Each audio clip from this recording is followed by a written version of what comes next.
saying, Flatty? I understood what he said. I agree. He said, "Bust man, ow."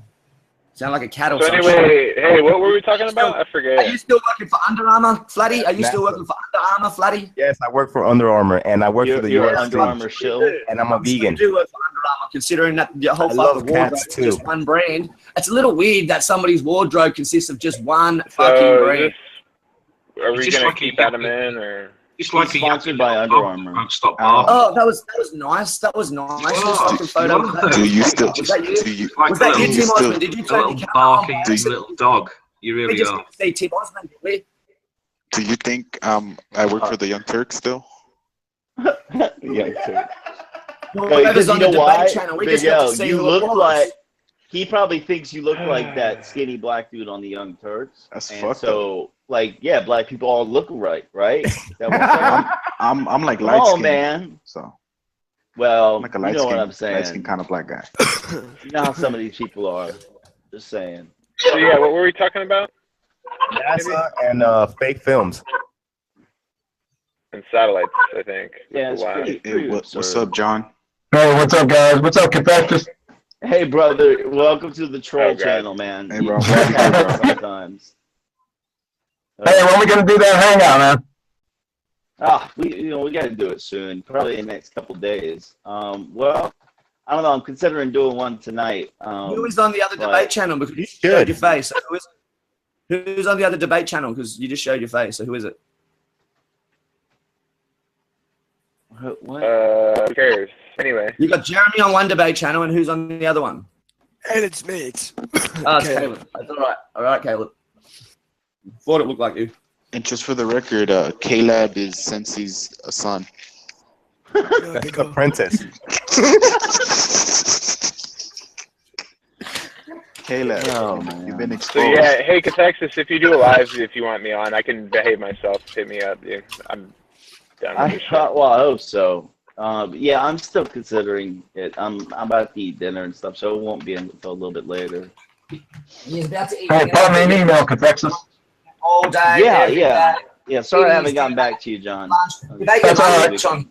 Yeah, you're good. Just That's all right. send him a definition of the You either scientific fucking sleep method. or not, you do. So you do have a nap, but you still leave your You'll get account half sitting of on his your nonsense out of the way then. So It's a bit weird. It's a little weird that you're always here 24 fucking 7. Cathexis isn't here that much. Oh, isn't he? Oh, isn't he? He's not Because one you of said the so, worst. Jeremy, that you're here more often than him, seeing as you're the fucking one of the moderators that run this shit. I am here a lot, yeah. Hey, I'm a moderator, but I'm not here that much. Bullshit. Bloody, the only reason that you ain't here while the You UFC got was on was called because out, you had the UFC, Flatty. you fucking idiot. How You had to was sit there and do some troll work for the UFC to get some money, didn't you? The mountains of Colombia, and I gotta be hiding from the fucking weather because we're having rainy season over here right now. Oh, yeah. I really believe you, Flatty. Show me your wardrobe again. What are you on about? Hey, Bro, I John, told you I'm a personal trainer. I mean, I don't. Flatty's from my Well, city. you're a Trust me. trainer that works for Under Armour, That's isn't real. it? Flatty's a real No, person. I He's just from my buy city. stuff off of Amazon because when I used to mod video games, a lot of people paid me with Oh, so Amazon that we know cards. that you love video games. So this other dickhead, Chris, wants to sit there and dribble shit when I called him out. Oh, you're just a shitty gamer. That they You're just offered a you some yapping, mods. you're a yapping They just little offered you. dog. Hey, dude, Yap, they yap, just yap, offered yap, you- yap. Yap, yap, yap, yap, yap. They All must have fucking seen you bark. on a game, No, boy, they seriously. pawn you in Just because you're a yap, shitty yap, fucking- yap. Like a really annoying dog that won't stop barking and just really gets into you. Oh, innit? yeah. That's what you Because I'm are. calling you out like a bitch you are, because I'm calling you out for the bitch you are. Dude, I touched my head and you accused me of sweating. You are off your fucking Like rocker. a rapist at a wiggle trumpet. I don't. Like a rapist at a wiggle trumpet. Yeah, he'll usually come in, do something like this, and if he's getting pushed to the side, then he'll porn bomb it with some gay porn. No. And did you guys notice we were having a good conversation, and then he comes in derailing it and says we derail it? He does We it don't talk about perpetually. That's his method. Yeah. He doesn't like Shit this. is I didn't say he's derailed it. I didn't say he's derailed the conversation. There was no conversation. No, you derailed. It was getting The whole good, too. conversation was backwards. Yeah, it was getting The whole nice and conversation was thick, backwards. You're sitting there fucking nice dribbling and shit. saucy and shit, man. I was getting into Yeah, the combo. Yeah, I was getting interested in shit. Now, Let's what do the it fuck again. were we Let's talking go back about to- again? We were talking about the validity of Satellites NASA and some and shit like that. yeah, we're talking about the validity of NASA. And the moon landings at one point, but then we were kind of moving over to satellites and such. So. Yeah, we're moving over to satellites, and you were saying that you believe personally that they can send satellites into the air, but they're not telling us about the real. Not by orbits. I don't believe. Shamans, you know, they've been shamans, but you know they won't tell us because they want to keep the knowledge hidden. And it's like, fuck, man. So you're sitting there dribbling shit. You believe half the fucking lies that NASA tells you, but you don't believe the other half. All right. As long as the lie suits your fucking agenda. Yeah, that's it. I got to hear on the script page, so we're good. You do. You're sitting there with fucking this dickhead, whoever you left, but you're sitting there with fucking Timmy Poojabber, fucking collaborating on Skype. Awesome, you all bro. know that you sit on Skype together like fucking children. Tim was the one that got me interested in the flat Earth. Before Tim, I didn't give a fuck. You fucking stole his information off other people, dickhead. It doesn't matter. He's the one that interested me in even looking at this subject. And now look at you. You're a fucking troll. No, I was always a troll. Oh my goodness. Now you're a filthy troll. Welcome to the show, everyone. You're a personal trainer. I could have a fucking decent life, but yet you waste it. We could just all leave and just leave Adam here on his own to, you know. Well, yeah, that's what he wants. Yap away on his own. Actually, yeah, he was sent here, by the way. He usually, has a picture of him with the Freemason ring saying, "I was sent." He's actually rather proud of that. So, it kind of says something, I think. That's just like backward dribble. Like, you're going to talk about the pictures that I provide from my avatar. I have my face on it with a ring when you've never shown your face. Yeah, so what? Once you have so what? So you can try and slander my appearance or the rings I wear. I'm not talking about your appearance. I'm talking about your Freemason ring with the little note underneath it that says, "I was sent here." Tell me more about SpaceX. Come on. You're so bright. Well, what do you want to know? You're the one for the answer, so you should just go ahead. Well, Richard Branson funded Elon Musk's Soul project, didn't he? Of course. Well, no, it was the PayPal money that Elon got. I think they might have had some cross-funding, but they had nothing to do with one another, actually. Didn't they? Didn't they? Not publicly. They might have had some stuff going on privately. There we go. Nice. So now you're going to be intellectually honest when you get called out. At least you fucking have some integrity. Well, thanks. I appreciate that, Anna.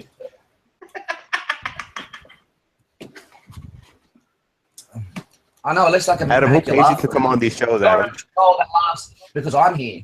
You haven't laughed the whole time, but yet when I'm here, you can have a laugh. There's actually a discussion that goes on with actually a real person that's calling you out. You're right. Well, you definitely make us laugh, Adam. Yeah. Definitely do. Indeed. So what do you get out of this then, Adam? I mean, what's the sole purpose of you behaving this way? Friends. He gets friends. I'm on these shows. I show the audience that actually is watching and is oblivious to the fact that some of you motherfuckers are paid to be here. Oh, fuck. Are you projecting? Wow. Oh, am I projecting? I'm the one with my face showing, and you're the one with a fucking stupid symbol.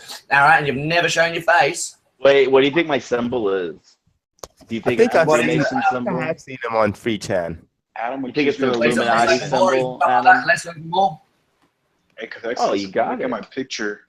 When you look at my picture, what do you see on the ground? Checkers board. Oh, shit. So that must mean I'm a Mason. Damn. You're a traveling man. That must mean Wu-Tang's a Mason. And look. If you look at the, I can see like a the guy on the right. Look at the guy on the right.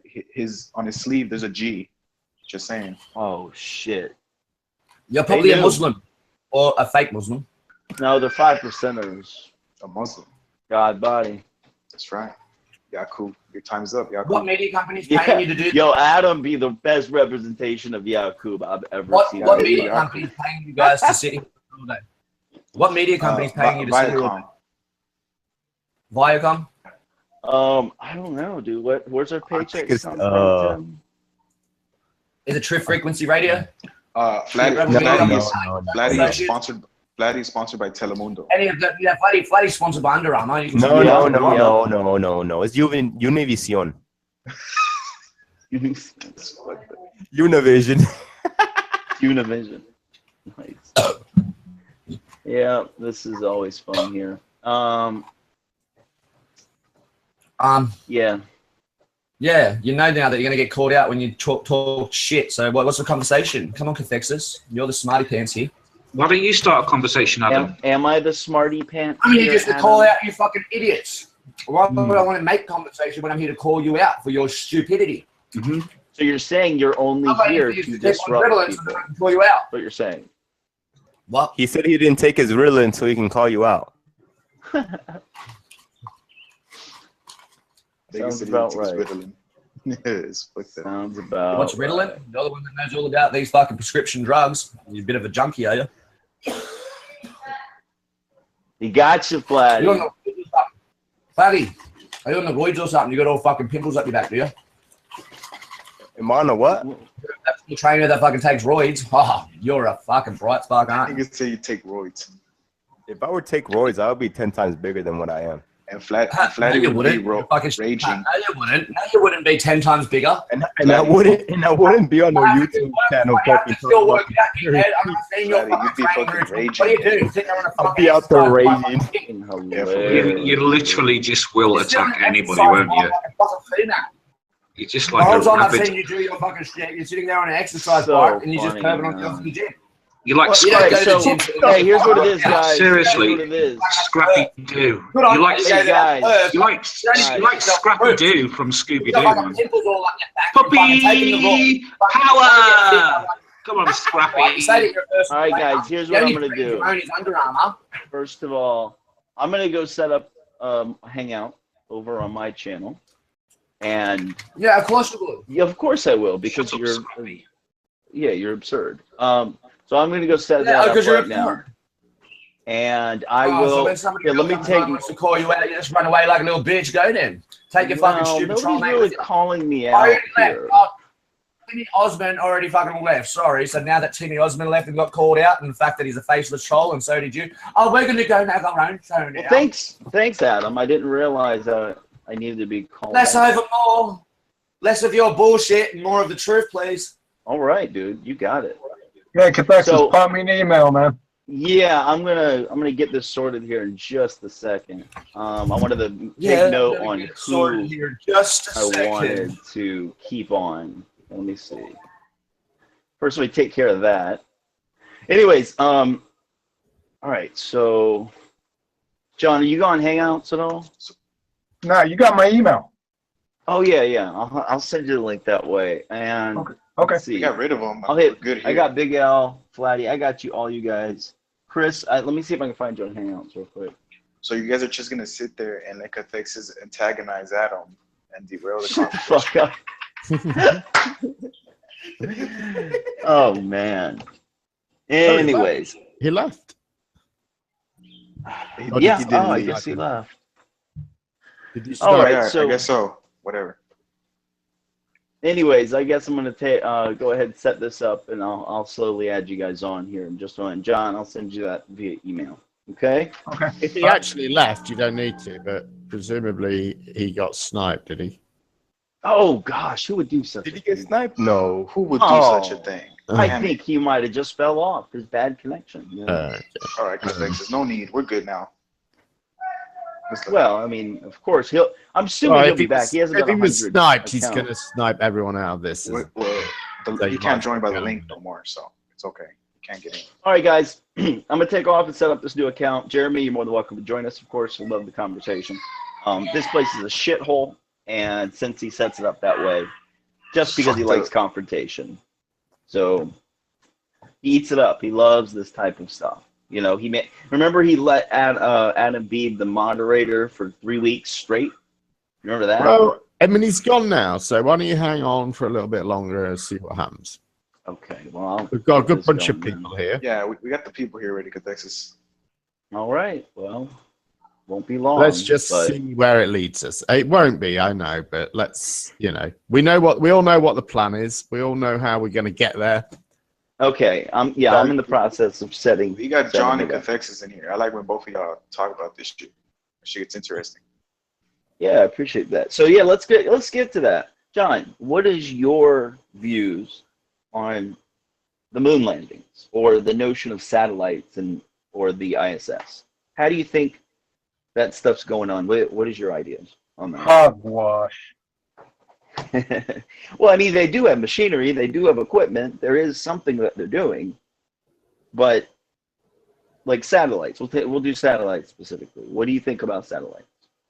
Well, you have to establish that there's space first. I agree. So somebody establish that, please. Not a story either. I want it established. Well, let's say this real quick. We have to do that, do we? I mean, well, there is such a thing as high upper atmosphere something. I mean, if you look at high altitude footage, there is a blackness that is at certain heights, and I imagine past the Kármán line. Now that's a mystery to me. It might be that we can't get past the Kármán line, or I imagine that above the Kármán line is where they call space, even though they might not be going that far up. If you look at all the shuttle programs they had, the highest they went up was 400 miles, and that's when they said they had radiation problems, and they had to go back down. So that's what I call space. Let's say from even a flat earther perspective, John, we'll say that 100 kilometer Kármán line as an establishment. We'll say that's the establishment. Do you think that there are machines up there through maybe balloons, through maybe electromagnetism, some other means we don't understand? Or because I see satellite machines, they do get built, and they do have data that comes in through these said things. Or do you think it's all a shell game? I think it's a shell game. Of course, they tell us that space is what? The vacuum up there, they have certain concentrations and torrs, or pressures and torrs, same thing. Mm-hmm. So, I mean, everything has to follow scientifically consistent and logically consistent. So, if one part of their story is bunk, then the rest of it's bunk. Yeah, I agree. I agree with that. So I don't see how there's space. I mean, if it's as they say, then it's a second law of thermodynamics violation, point blank. How are you still breathing? Well, what do you mean by that? Just for clarification for the audience. Yeah, how are you still breathing? Because the partial pressure of gases and the solute always flow down a concentration gradient. Always. Period. End of story. So the concentration gradient, what they tell us is that interstellar deep space is 10 to the negative 17th torr. So please, somebody show me the equilibrium point. Yeah, we're talking about satellites, aren't we? Well, yeah, we were, but it's a bigger contract. Go ahead, Cathexis, sorry. I was just going to clarify. I mean, I think we were just trying to establish where the space is. And he's bringing up this issue.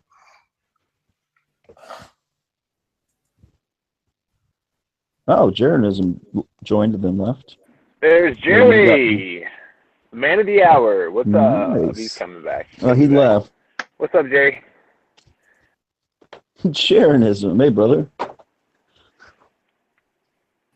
He's setting up his troll mic. Hold on. Troll mic set. It's the real Jeranism. Wow, we're honored. Great. So I was trying to get IP now. I'm just playing. I guess Chris maybe got it too. So, man, how'd you get the link, Jaron? I was looking for a way to contact you, but I don't have it. It's in the description, isn't it? Yes, it is. Well, yeah. I didn't know if you even saw it though. Yeah, that's right. Well, good.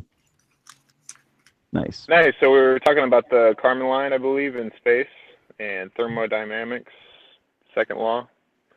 Yeah, John was saying.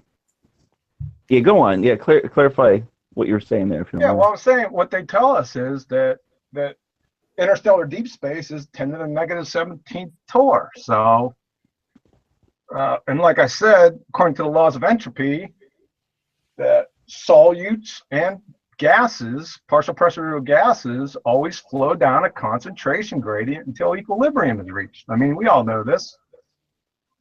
So, yeah. So the equilibrium is 10 to the negative 17th torr. So show me where that is. So you're saying the pressure gradient that exists is that it just drifts off into this vacuum. So, and like, how is that even possible? Like, why isn't all of our gases being sucked up through that? Yeah. How are we still breathing? Yep. Okay. They say gravity. And that's it. That's usually their answer to that. Yeah. Gravity. Well, what gravity? Yeah. Then we're going to go down the same old trail. Which gravity? Yeah. Good question. I think you were the other night on where was it? I guess that was debate. Didn't they pretty much clarify that for you? Who? Kara and Pipper and all those people. Yeah, they clarified. They told me that Big G was in Einstein's field equations. Yeah, she actually showed you the equation, and it did have Big G in it. Big G does not appear in Einstein's field equations.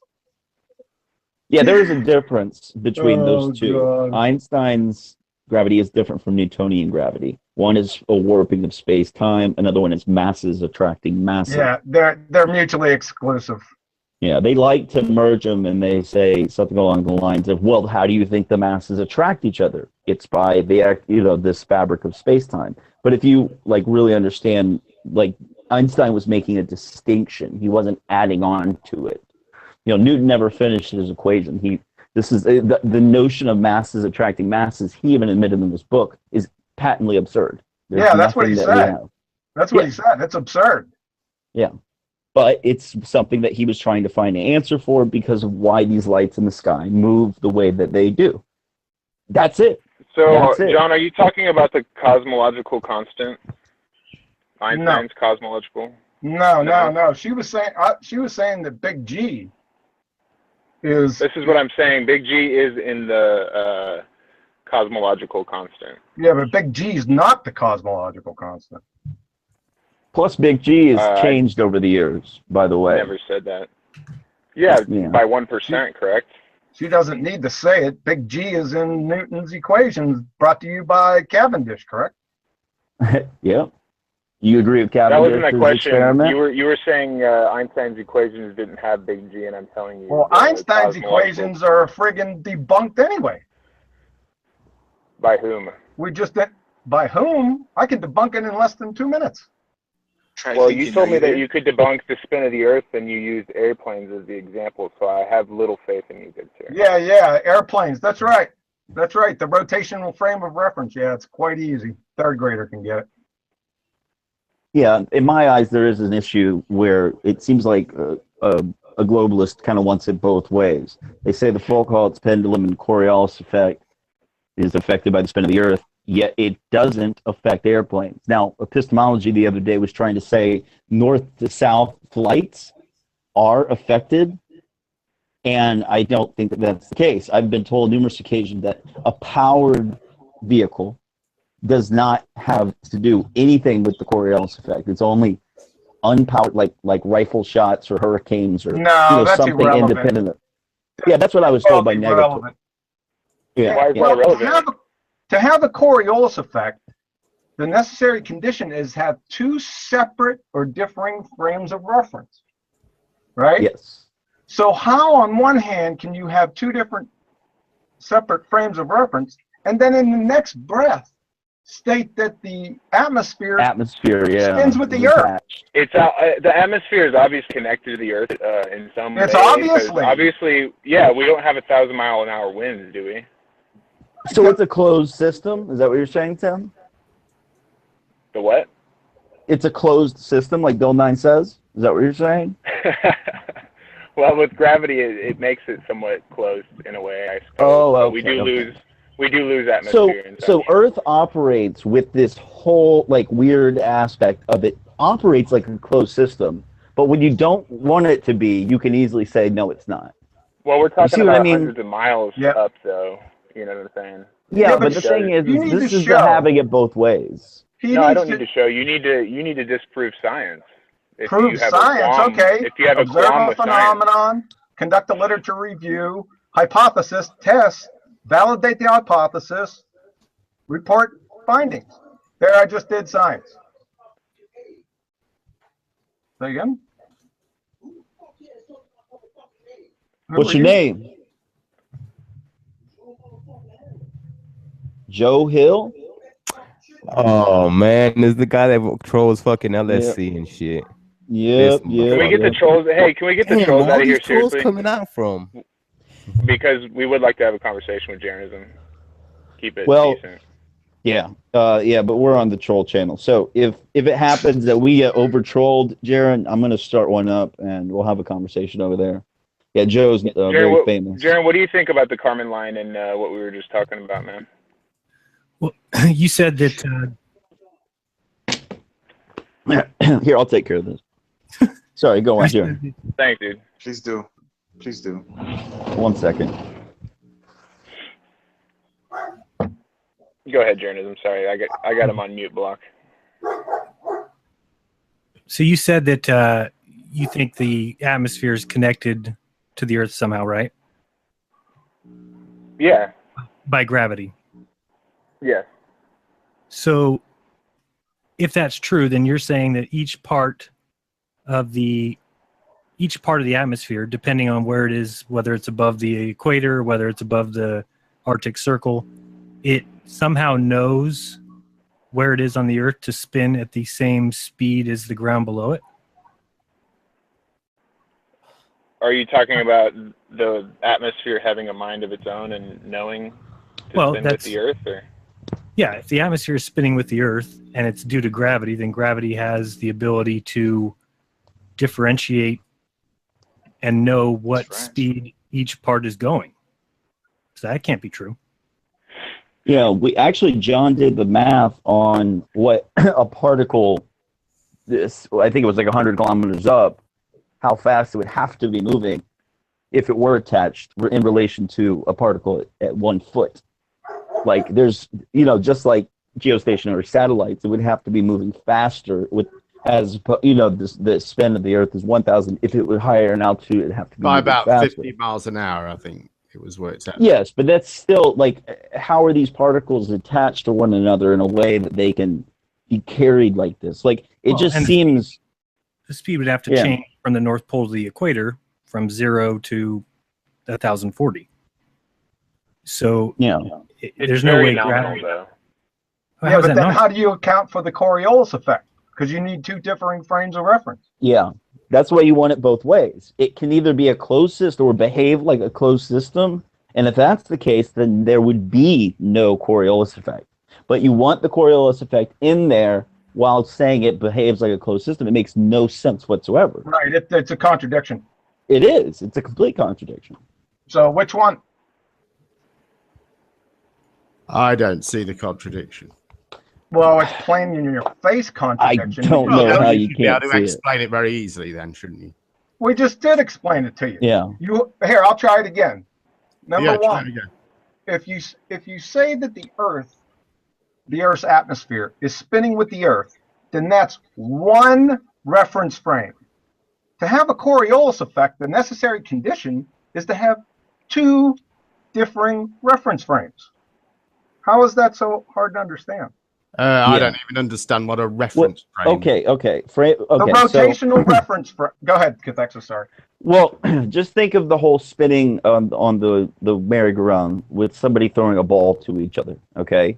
The ball, when it gets into the air, it has its own frame of reference in relation to the spinning of the merry-go-round. Now, that's what he means by two frames of reference. Once it goes airborne, it's changing its frame of reference, hence the ability for Coriolis to happen. Coriolis isn't a force itself. It's actually considered a fictional force because what it is, it's applied, whatever is happening to it is the result of other forces. Okay? So if the Earth is spinning and the Coriolis effect is real, that means that the atmosphere is not attached in the way that you're saying it is. Because if it's attached in the way you're saying it is, that would be only one frame of reference. It's attached. It's behaving as a closed system. You're saying that the way that the Earth, the atmosphere is attached to the Earth, it spins with the Earth, you're saying, correct? Right. That would make it so that Coriolis effect could not happen by the virtue of how it works, how Coriolis works. Mm. You see what I mean? See, the shoot a thing is, bullet. I don't really understand enough about it to refute that argument. But if the argument that you're making is Coriolis effect can't work, that it still seems really unlikely that it wouldn't exist at no. all. you and John that have spotted this and no one else has. But That's correct. Yeah, actually, John and I have just written a paper that we submitted for peer review out in Berkeley. So we'll get something here real soon. We figured it out. We cracked the code, guys. So ridiculous. So Coriolis, there's really not much information on Coriolis, truthfully. So because it's a fictional force. It could be pretty fictional. I've tried to shoot shit past 1.5 miles, and it's really hard either way. So it's minute. I have, but not. I don't want to say 1.5 miles. I did 1,500-meter shot with the Dragunov back in the day. I didn't hit it the first time. I was a little bit low, but I hit it the second time. Miles pretty easy. Matters what gun, but. And the thing is, there's so many effects going on there. You have the bullet dropping, you have the speed in which it was put, the spin of the bullet, and then there could be electromagnetic aspects that they're trying to say is Coriolis. These things, and it's so minute. They have the calculations. Sure, you can look into it because mathematically it would have to be there. See, this is why they say the storms spin these opposite ways, on the other side of the equator. And honestly, I would argue that's really just in the way the sun and moon move across in that direction. It's going to, because water's diamagnetic, it's going to spin just like if you take your hand and drag it through a bathtub, and you can see the two different directions that it's going. I think the sun and moon are just literally moving the water in that direction. But that's just a theory of mine. And I don't think complete conjecture from Cathexis. I'm impressed. Well, I just said it's a theory of mine, but it makes sense to me. Don't you know about that toilet water, guys? It goes a different way. God. So yeah, I think Coriolis, which you look it up on Wikipedia, the first line says, Coriolis is a fictional force. And I just love the words they use, because they're trying to say that just means it's not really a force, it's more of a result of a force. Personally, I think it's just a fictional force. And the way that they use the word. It's actually a fictitious force. Oh, excuse me, Jeremy. Well, I think that's important. I understand the gentle mischaracterization that you're slipping in. And I think I should just point out that gentle mischaracterization is occurring. Fair enough. Well, fictitious is we wouldn't want to misinform people, would we? We wouldn't want flat earthers running around. We wouldn't want that, Jeremy, down, would we? Sorry? We wouldn't want that down, would we? Of course not. Okay. Well, so yeah, Coriolis, in my opinion, it's like this wanting it both ways type things. And also with the Foucault's pendulum, that plays into it too. Because if a pendulum can be affected by the spin of the Earth, why do not see this when it comes to airplanes or helicopters or things like that? The answer I usually get is because they are powered, and so it's just it's a bunch of nonsense, especially red herring fallacy right there. Yeah, nothing to do with it. Or RPMs. I mean, you want to talk about something that has nothing to do with the subject, you might as well say it's colored blue. Yeah, I get it's ridiculous, and that's not the only problem. That's not the only problem. Then you have to explain the intermolecular activity between gases. Because gases have no intermolecular bonds. That's what makes them gases. So how are they attached to each other? How high is the thermosphere? Oh, goodness. I'd have to look it up. But let me see. One second. This is a very obscure point, though, John. It's very obscure. Molecular. He's saying in order for it to behave in a closed system way, like they always say the atmosphere is attached to the Earth and it's spinning with it. Well, what mechanism do the gases have to outside of gravity? Friction Velcro drags it around, isn't it? Friction grabs it. Really? Well, also weather. Weather grabs it. Wait, hold on. Well, there's friction between molecules, isn't there? And that that happens the same with air molecules as it does with any other molecule. Yeah, So at what about point a millimeter off the surface of the Earth, but you're talking the whole atmosphere. Right, but there's still friction between those molecules in the atmosphere. Yeah, but friction's not a grabbing force. So it doesn't grab and drag along things with it. At the very best, it would just resist and slow things down. It would be turbulence at the very best. Yeah, it just doesn't make any sense. If the Earth behaves as a closed system, there's tons of problems. It does make sense. Many people believe it makes sense. Well, that's the continually No, many people don't think about it, Jeremy. Many people don't think about it. Sense. It's just incorrect, isn't it? Well, then show the experiment where. Well, don't start this. Well, John. Yeah, don't start this science stuff. John, what is the antithesis to you debunking modern science?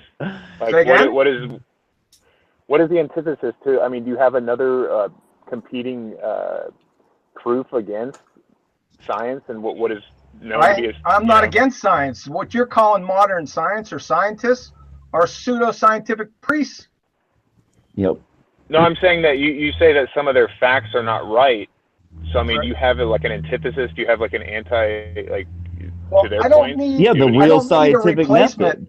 I don't need a replacement to debunk their claims. First, they have to real science. They're making the claim. Exactly. So prove it. Well, you're making the anti-claim, and if they can't prove it with the scientific method for you, you sure can't, going up into space and such. So I mean, it's kind of an odd request, really. How do you figure? How can you do that? That's not. If you can't challenge the current fact by asking for proof of it, then it isn't science. Science is the collection of knowledge based on experiments that are repeatable. So you can't just say, well, since they can't prove it to you and you have nothing to come back with, well, then they win because they were there first. We would never get to the truth. The point of science is to keep challenging the person at the top, or whatever the theory is, keep challenging it until you debunk what's at the top, and then you take over as the new proof. But in this case, the person who's standing at the top can't even prove what they're up top for. So, I mean, that's the problem. I mean, you're right. I can't prove. I don't think any of us are like actually going and talking to people in professions that actually mess with these, the thermosphere and stuff. We don't have to. Yeah, and you sound like. I mean, I talk to physicists up at University of Missouri. Well, he's the same thing. Is that he tells me, when I ask him, why do we not see scuba divers and NASA practicing in the dark pool since they're going to be in dark space? And he says, well, let's go ask them why they do. It's like, what are you talking? Why would you go ask them? Of course, you're going to get the answer that they want to tell you if they're deceiving you. So you can't. Well, not NASA. I'm talking. But the alternative Go ahead, Jeremy. to that seems to be to remain ignorant and just pretend that there's some unexplained. No, not at all. Well, look, when it comes to hold on. When it comes to this, they should. What you're saying is, what Jaren's saying is, they should be doing this in the way that I think it should be done. And the fact that they aren't doing it how I think it should be done is evidence of deceit in some way. All we need is for them to throw footballs and golf balls to each other, and this shit is the bomb. Not now. Not now.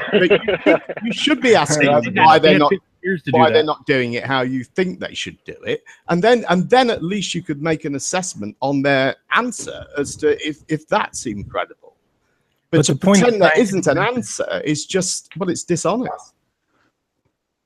But okay, so how do you explain then the fact that the atmosphere moves with the Earth at different speeds?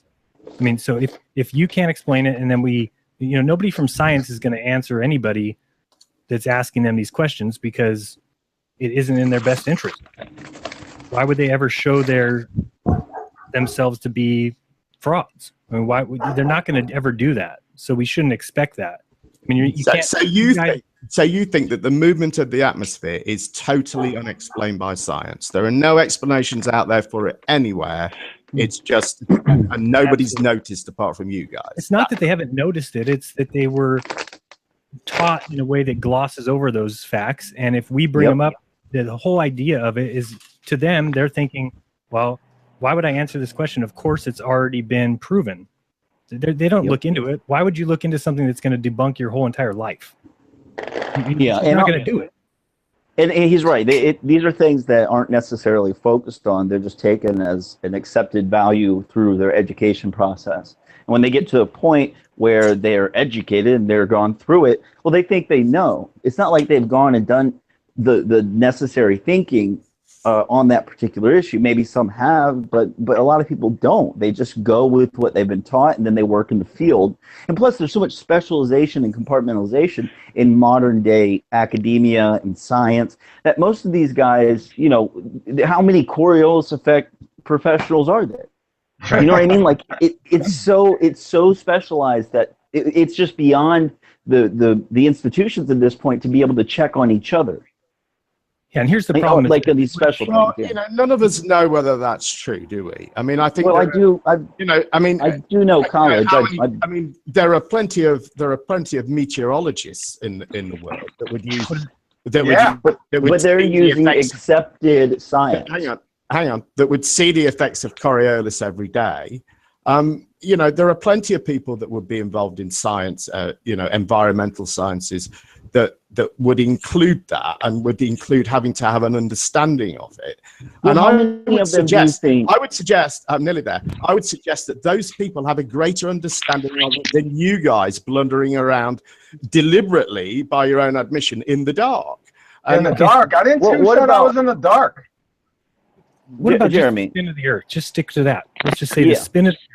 It should be something that everything I is asked based these questions. Oh, sorry about that, Jeranism. Go ahead. Hold on, John. Go ahead, Jeranism. Go ahead. No, I'm just saying, let's just start there, since it hasn't been proven. So if it hasn't been proven, you know, science cannot provide the test that proves that the Earth spins. So if that kind of fundamental thing is not proven, it means all their science is based off the belief that we're spinning. Well, it depends when you say it's not proven. It depends exactly what you mean by proven. Well, can you show us a scientific experiment that proves the motion of the Earth? Well, we don't just prove things via scientific experiment, though, do we? Yes, we do. Yes, you do. In science, you do. It's called the scientific method. I mean, you guys constantly talk about you believe what you see with your own eyes. Well, no, there's that. That's observational the science. first step of the scientific method. But hold on, Einstein even said like the Earth is flat. Hey, hold on. Einstein this is a hold on. Just Jaren, No. you can hop in at any time, dude. Just to let you know, we over talk and shit all the time. So go ahead, Captain. Yeah, it's quite. So listen. Einstein's quote where he says, "I am convinced at this point that there is no optical experiment on this Earth that can prove the motion of the Earth." Now that was when he was explaining relativity in a particular lecture later in his life. And he was, of course, referring to Michelson Morley because their interferometers, they couldn't detect it. And this is what Einstein was really responding to, is because Michelson Morley was kind of proving that we're not moving. So he threw it out, he threw the ether out, and he's like, don't worry, guys, I've got a fabric of space-time over here. Trust me. Get a trampoline out, roll some balls around. That's what it is. So I really think that this is where it's not deception, it's not conspiracy, it's fallacy on top of fallacy on top of fallacy. You got it. So that's my view on this. But here's the thing, too, is that the scientists actually admit it. It's only the people that believe in the globe who won't admit it. Science admits that they've made philosophical choices. They come right out and say it. It's not them. They're the ones who are saying, we have based our model on philosophical, we're modest. Exactly. We're not in the I don't think that's the same saying something isn't proven, no. Okay, but here's what I'm saying. Is that it makes assumptions. So it why makes assumptions. Yeah. Sorry, Jeremy. No, that's right. I mean, it makes assumptions. It's why are we allowing a bunch of guys who have a bias towards not ever wanting anything to be, we can't be in the center. So if you've got rules, then you're not science. I agree. Why are they masquerading? Why are philosophers masquerading as scientists? Absolutely. Sorry, I missed the beginning of that. Why I agree. Philosophers masquerading as scientists? I picked up a space magazine yesterday, and it was all theoretical physics talking about the dumbest dumbest, most unprovable shit I've ever Yep. seen ever. Yep. And people eat it up and think it's fucking true. Yep. Mm-hmm. What's up, It's Jamie sad. Heath? What's up, buddy? Now, I'm not talking down on philosophy. It has its place there, Cathexis. No, But- yeah, I understand. But philosophy and science is based on philosophy. That's it. Yeah, a lot of So- people don't know that. These modern skeptic atheist kids, anytime you mention philosophy around them, they're like, "Oh, it has nothing to do with science." And they're so deluded that they actually think that's true. Science has come from the axioms of naturalism and physicalism. If they were to even understand what the implications of that, you can choose different axioms and perform science off of those. Right. But this is all a philosophical issue. And when you look at what Jaren's talking about here, the cosmology matters tremendously. When you make these decisions, it puts you in a certain direction. Your assumptions become different when you have those specific axioms. So I agree with you guys 100% on that. And it really looks pretty simple when you look at the whole scheme of things. If you put the Earth at the center of the universe, all of a sudden everything else gets explained. And we talk about the Occam's razor. So by just simply moving the Earth to the center, all of a sudden you get rid of dark energy, you get rid of dark matter. All of a sudden the galaxies make sense. So what about the transit of Venus?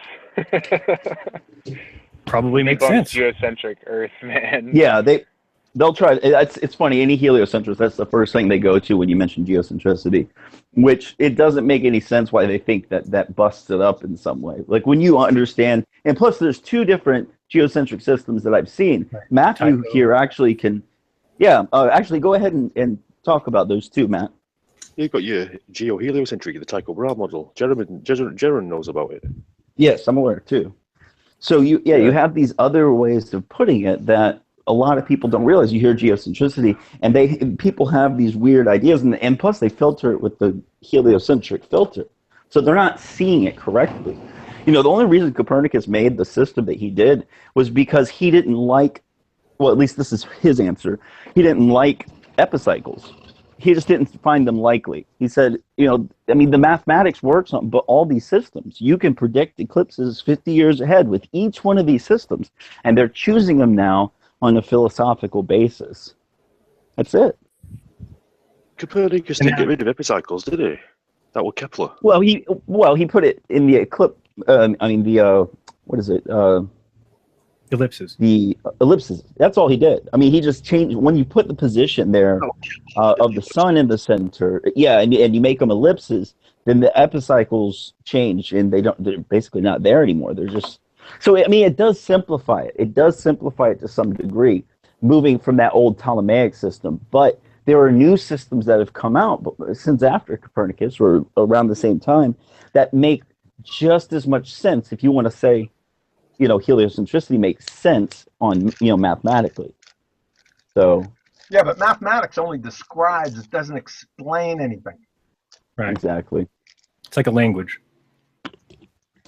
Exactly. Well, if it empirically fits with what we see, it should be at least looked at. Yeah, but of course. Absolutely. What does empirical mean, though? Empirical means observable, testable, repeatable, and falsifiable. So the way you're using that out of context, sir. No, with prediction and all of those are predictions. What predictions? You can predict. Go ahead, Cathexis. You can predict. John, I understand where you're coming from here. The models aren't there for predictions. They're there. No, models can't reason. Yeah, they can't. And predict. a scientific prediction is a dependent variable. It's dependent on your independent variable. This is, and people laugh at this, and I can't believe it. You have to know this to pass fifth grade general science. Yeah, you're breaking it down to a way that needs to be talked about, honestly, and a lot of people don't, because they're mixing up scientism with science. They're mixing up pseudoscience with science, and they think that, and it's just it's frustrating. What's that? What are you doing predicting or thinking that the Earth is flat, Cathexis? You apologize. I'm thinking There's for nothing that myself. works on the flat Earth model, dude. It really doesn't. I'm thinking for myself, and you see, that's a fallacy. You said that, Jaron, earlier today. No, it's this not. has all been debunked 100 times over, and you couldn't even name one. You couldn't even name one to him. Oh, I had 4 actually. Really? What were they? Oh, Southern Star Trails. Oh, there's one. What's another one? Come on. No, I was talking about what Jaron said that I thought was kind of like a year and a half ago, like Eric Dubé claims. So I'm asking you to name one. Yeah. What is it? I'll have to watch it again, dude. I'm in Denver, man. And I've been blazing all day, dude. So You got that golden goat. No, fuck that. Banana. Hey, what's that temperature up in Denver? Is it getting cold up there now? Yeah, it was 70 2 days ago. I worked on my car. The next day, it was fucking snowing, like 3 feet of snow. Yeah. Yeah. Dude, those storms come off the mountain range real fast. Like, it's crazy up there. Yeah, great, man. I love Colorado. But Kevin, have you seen the mountain shadow on top of the clouds? Oh yeah, the Mount Rainier photograph. They always love to cart around, thinking that's proof that the sun is. That was actually a scuba diver's arm, I think. What was that, Jamie? What? The shadows you were just talking about. Yeah, on Mount Rainier, like a lot of globalists like to cart that around. But it happens one day a year. That was a scuba diver's arm. Oh, okay, I see. Jaron, you know Jamie, he made a video and sent it to you, and you made a video afterwards with his head in the balloon. I don't know, fake spaceman in space. Yeah, he's a good guy. He actually quit for a month, and he came back, and now he's showing. Now he's showing for the flat Earth again for some reason. Hey, so. Jamie's seen the light. Okay, he's seen the light. So the explanation is that one day a year it's in line with a lake, and it's a reflection. Yeah, I would have to check. I can't say that it's in line with the lake. I don't know. It's a strange phenomenon for sure. But again, why wouldn't it happen every day? I mean, if that's it would happen every sunset. Also, I made the argument of it's kind of like an anti-corpuscular ray. So the way the shadow comes up along the clouds. Well, you could you can see it on the image. The clouds are like, you know how we get that shelf of clouds, right? Because the columns are there. You have to have clouds at the right height. Saying is the images that we see, the main one I see getting carted around, the shadow is just basically it's this cone on the bottom of those clouds. Okay. Right. Now you could say it looks like it's going upward into it, but from the angle and the perspective, it could simply be this anti-corpuscular ray effect because it's just light being blocked. It's a shadow. That's what anti-corpuscular means in this context when it comes to the sun.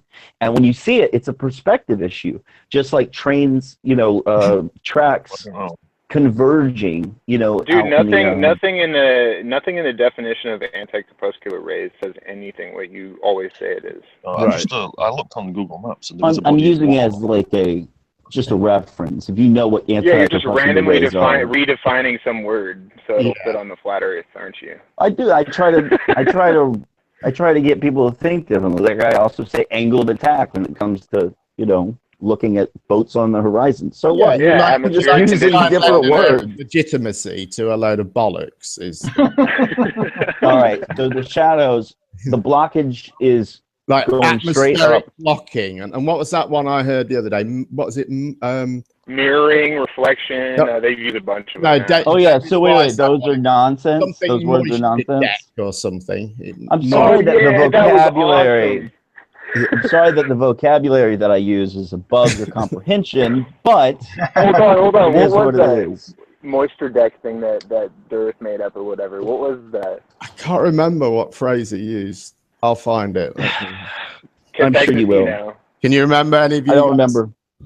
Yeah, because we're going to. It doesn't matter. People use words creatively in order to explain certain phenomena. Hopefully, people can see the what they're talking about. I don't understand why that's not what controversial thing. That's not what they're doing. No, it is. It's not. Anyways, how would anybody know what you're talking about if you're redefining words right before they're very? I'm not redefining words. If you know what an anti-corpuscular ray is, if you know what an anti-corpuscular ray effect is, then looking at that image from Mount Rainier is exactly similar to what you would see in like a picture of anti-corpuscular rays.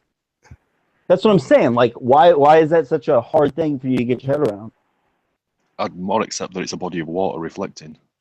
That makes a lot of sense too. That makes a lot of sense. So, anyways, yeah, the Mount Rainier thing is not, honestly, not like some flat Earth buster like everybody wants to make it out to be. I think one thing that would be is the idea of putting a house or whatever on top of a mountain. Jaren, this is already in production, brother. I'm making you a house on top of a mountain, and I'm gonna get this for you, buddy. I'm still doing it for you. Yeah. But anyway, go ahead and explain it. I'm sorry.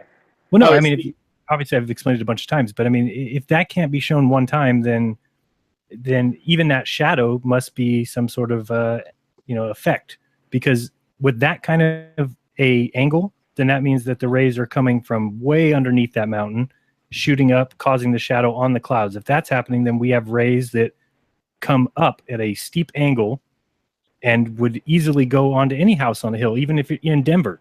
Sunrise or sunset, you should easily see sun rays coming up and into your bedroom, hitting the ceiling, but it's never been shown one time. I think it's not a steep angle. I think it's a shallow angle that, caused by the low cloud.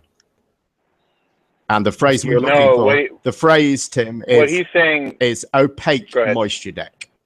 That's what it was. What he's saying, and I'm going to do for him, is to get on a mountain, basically build a little structure, like a little house, and like when the sun comes up in the morning, see if it basically makes any kind of light on the ceiling.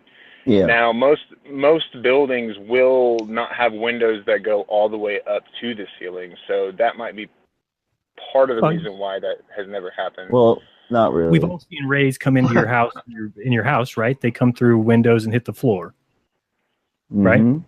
Okay, so there should be the opposite effect when the sun is below you. Yeah, I agree. And it doesn't. It's typically not below you. It's about 2,800 miles down the lane from you, and when it's below you, it's nighttime. When it's below you, it's nighttime. Are you talking on a mountain? No, I'm saying on sunrise and sunset. Yeah, when it's going down or coming up, like the angle, right? When the light reaches up. Put it this way. So think of the Mount Rainier, and we think of the shadow that's hitting the clouds. So if you put a house on top of Mount Rainier, the very top, then there should be sun rays that would enter the window of the house and hit the ceiling. Correct? Yeah. Right, easily, because that's the angle is enough to hit the shadow onto the clouds above it, so the angle would be enough to get the sun ray to hit the ceiling. But it's never been shown. How about the place in Dubai, that really, really tall building? I wonder if somebody has just some video. Good point. Yeah, maybe we can check that. Well, Neil deGrasse Tyson said he saw the sunset twice up there. It's called the Burj Khalifa, for the record. Yes, Burj Khalifa. Shut up, big guy. That would be a huge proof, because flat earthers, at least myself, I believe that the sun is never below you, ever. It's always above you. So Jeranism. Jeranism. I just want to apologise for those videos I made about, because apparently you did launch a balloon, and Bob launched a balloon. I made a bunch of videos saying you took all that money and you weren't going to do it. So I just wanted to apologise, and just, how did those balloon launches go, by the way? Hey, thank you. We've all made videos about Jaren. Well, Timmy has. Hang on. I want to speak for yourself. Hang on. I want to ask Jeranism, how did they go, the balloon launches? Oh, well, you mean the one that Bob did in Denver? Well, the ones you did. Well, Bob did one in Denver. Me myself? Yeah. I've never launched one. I mean, I did two with that guy Dwayne Kellum. That he has a channel, and I'll take that apology back then. But anyway, don't you just need to? No, that's a good one. Jamie. Don't you just need to launch a balloon at night time and show us the sun? Jamie, they have launched a balloon. Bob and Jeranism worked together. Yeah, and I asked how it went.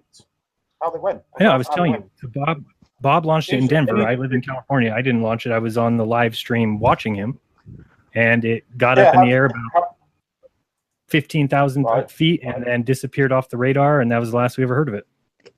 Right. So, what about the ones you launched? What about the ones you launched? You launched He was with Dwayne Kellum, weren't I was you? with Dwayne Kellum. Both those went okay. One of them went okay. The other one, we didn't get good footage. We still are planning on doing more. Bob's going to do more. Huh? No, you said you did. You said you did get the footage, but you thought it wasn't worth showing. Yes, the one that I did with Dwayne.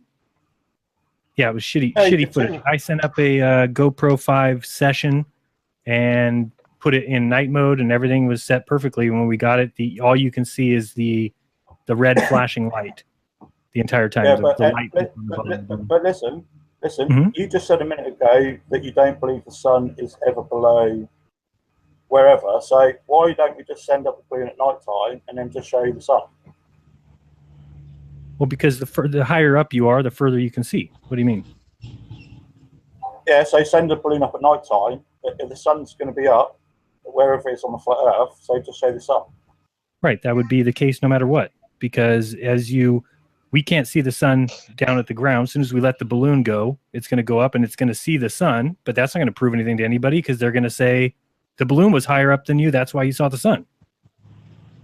So that's not a good proof of anything. We were trying to do stars, but it's, people, and I hope people understand this, the balloons are a lot more difficult than you think, because once you launch them, it's in the hands of whatever you set on the cameras, and it's expensive. And I mean, we've learned the hard way, but Bob's going to do another one. They lost what, $1,200 worth of camera equipment. I mean, that's fucking upsetting. So that's got me thinking. Like, there's all these videos on YouTube, like these people, you see like a kid and his dad, and they go into, and it all goes swimmingly well, but it doesn't look like it doesn't look like it's that easy though. No, but you're not going to see the videos. You're not going to see videos from people who failed. They're not going to upload their fail on YouTube. I'm wondering how legit those videos are. Oh, I think they're legit. I mean, the ones with GoPro lenses are, you can spot those pretty easily.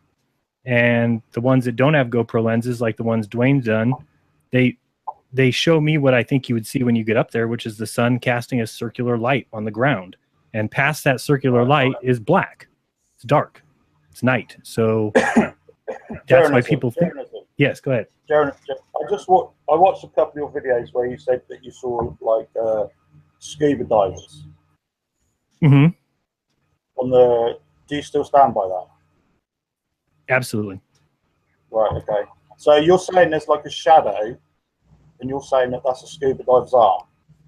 The more I watch it, the more it's becoming evident, and I'll find one where they slip up. It might take some time, but here's the thing: is they tell us that they're live spacewalks. Okay, so we believe that they're live, but even if they had 5 minutes, even if they have a 5-minute lead time, all they have to do is edit out. It's simple. There's live editing software available for me for $20. These guys get $50 million a day, so it'd be really simple. And if you watch the spacewalks, they're always carrying around this huge bag. They never go into it to get tools. They just carry around a bag that's like attached to them. Watch that bag. Just keep your eye on the bag, and you'll see it doing things that the bag wouldn't do. Yeah. It should follow the guy. And the sometimes the bag's obviously on a rope, though, isn't it? I mean, that's why it's doing things that it shouldn't be doing.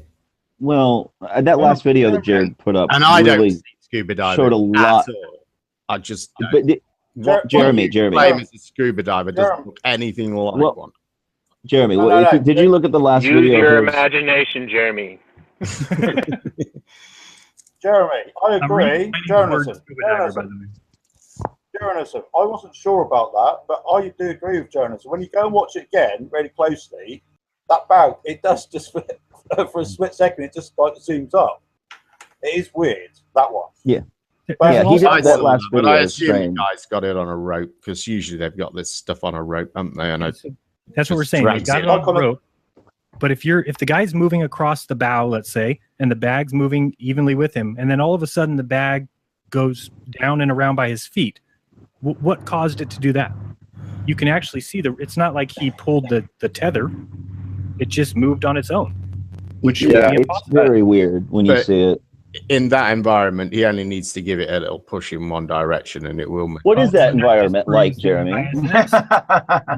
What is that environment like, Jeremy? Goodbye. Is that space? What is that environment like? Is it all floaty up there, or are they perpetually falling around, and that's what gives them the the appearance you of just have to floatiness? move really fast. Because when they're outside of that ISS, they're moving 17,500 miles per hour, but they're attached to that frame of reference. Unless you look at those old pictures of them floating around outside the shuttle with no tethers.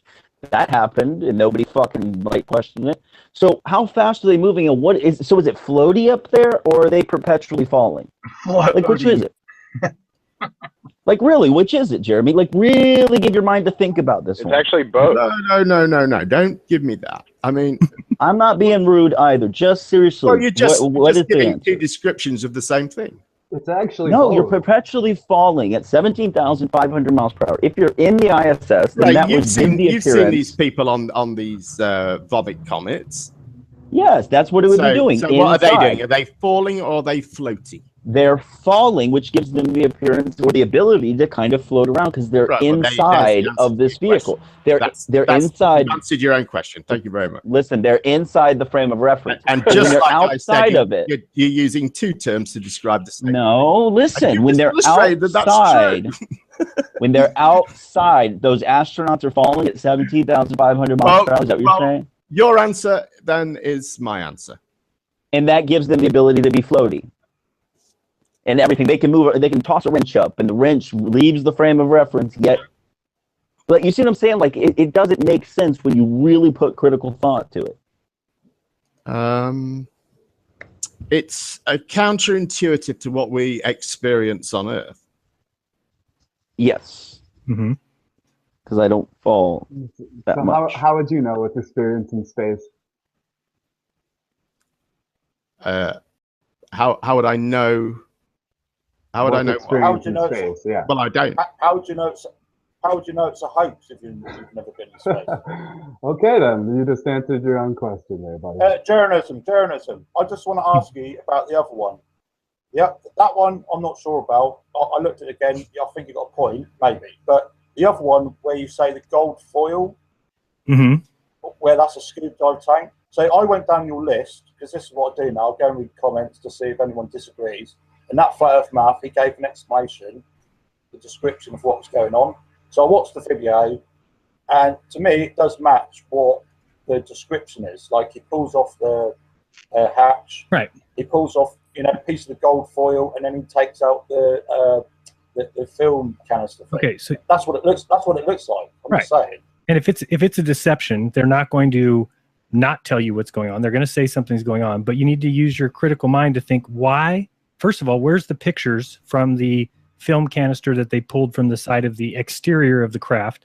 Second, where is the engineers that would design the spacecraft so that you had to put a film canister on the outside of the spacecraft and retrieve it during your trip back from the moon? Why would you send astronauts outside to get the film canister? Specifically to take images of the surface of the moon. That's not proof that it's fake, though, Jeremy. So basically, what you're saying, is you design the next spacecraft that goes to Mars. Well, it is the way you thought it should be. It is odd, but because they did it on, didn't they do it on the 16 as well? They did it on 16 and 17, where they had to do a spacewalk to get out of their vehicle, to go along this vehicle as it's traveling to the moon, and switch some film out. Yeah, switch some film out, put it back, and then go back in their vehicle. Yeah, putting both astronauts' life on the line. It doesn't make sense to do that. That's all he's pointing out. And here's a way that we could just. I think this is a disproof of the moon landing right here. Have two astronauts get in that craft and show us how they dress themselves, EVA uniforms, and do that with just two people. Because now it takes 5 people to put the uniforms on in the ISS. So show me. I made this point earlier tonight. Yeah, I agree. It's ridiculous. Look how small the LEM is, and those people didn't go into it with their spacesuits on. They had to put them on in there. and they couldn't really help each other. We already figured this out. They were actually contortionists, so they can basically they can fit in the size of a suitcase. Yeah, exactly. Well, the fact is, there was room to do that. The only room that you would need to do that would be a little more than two people need to stand in, and there was more room in that than that. So, saying it's ridiculous is just meaningless. I mean, there was room to do that. I mean, we could look at the dimensions and determine whether that's possible or not. Okay, so think about when they're in the ISS and they're about to go for a spacewalk. They have to put their suits on, then they have to go into a decompression chamber, or the airlock. They have to shut that door, and they have to depressurize. Then they go out. How did they do that in the LEM? In fact, when they get back in, Buzz Aldrin opens the door back up and throws his backpack out on the moon, and then shuts the door.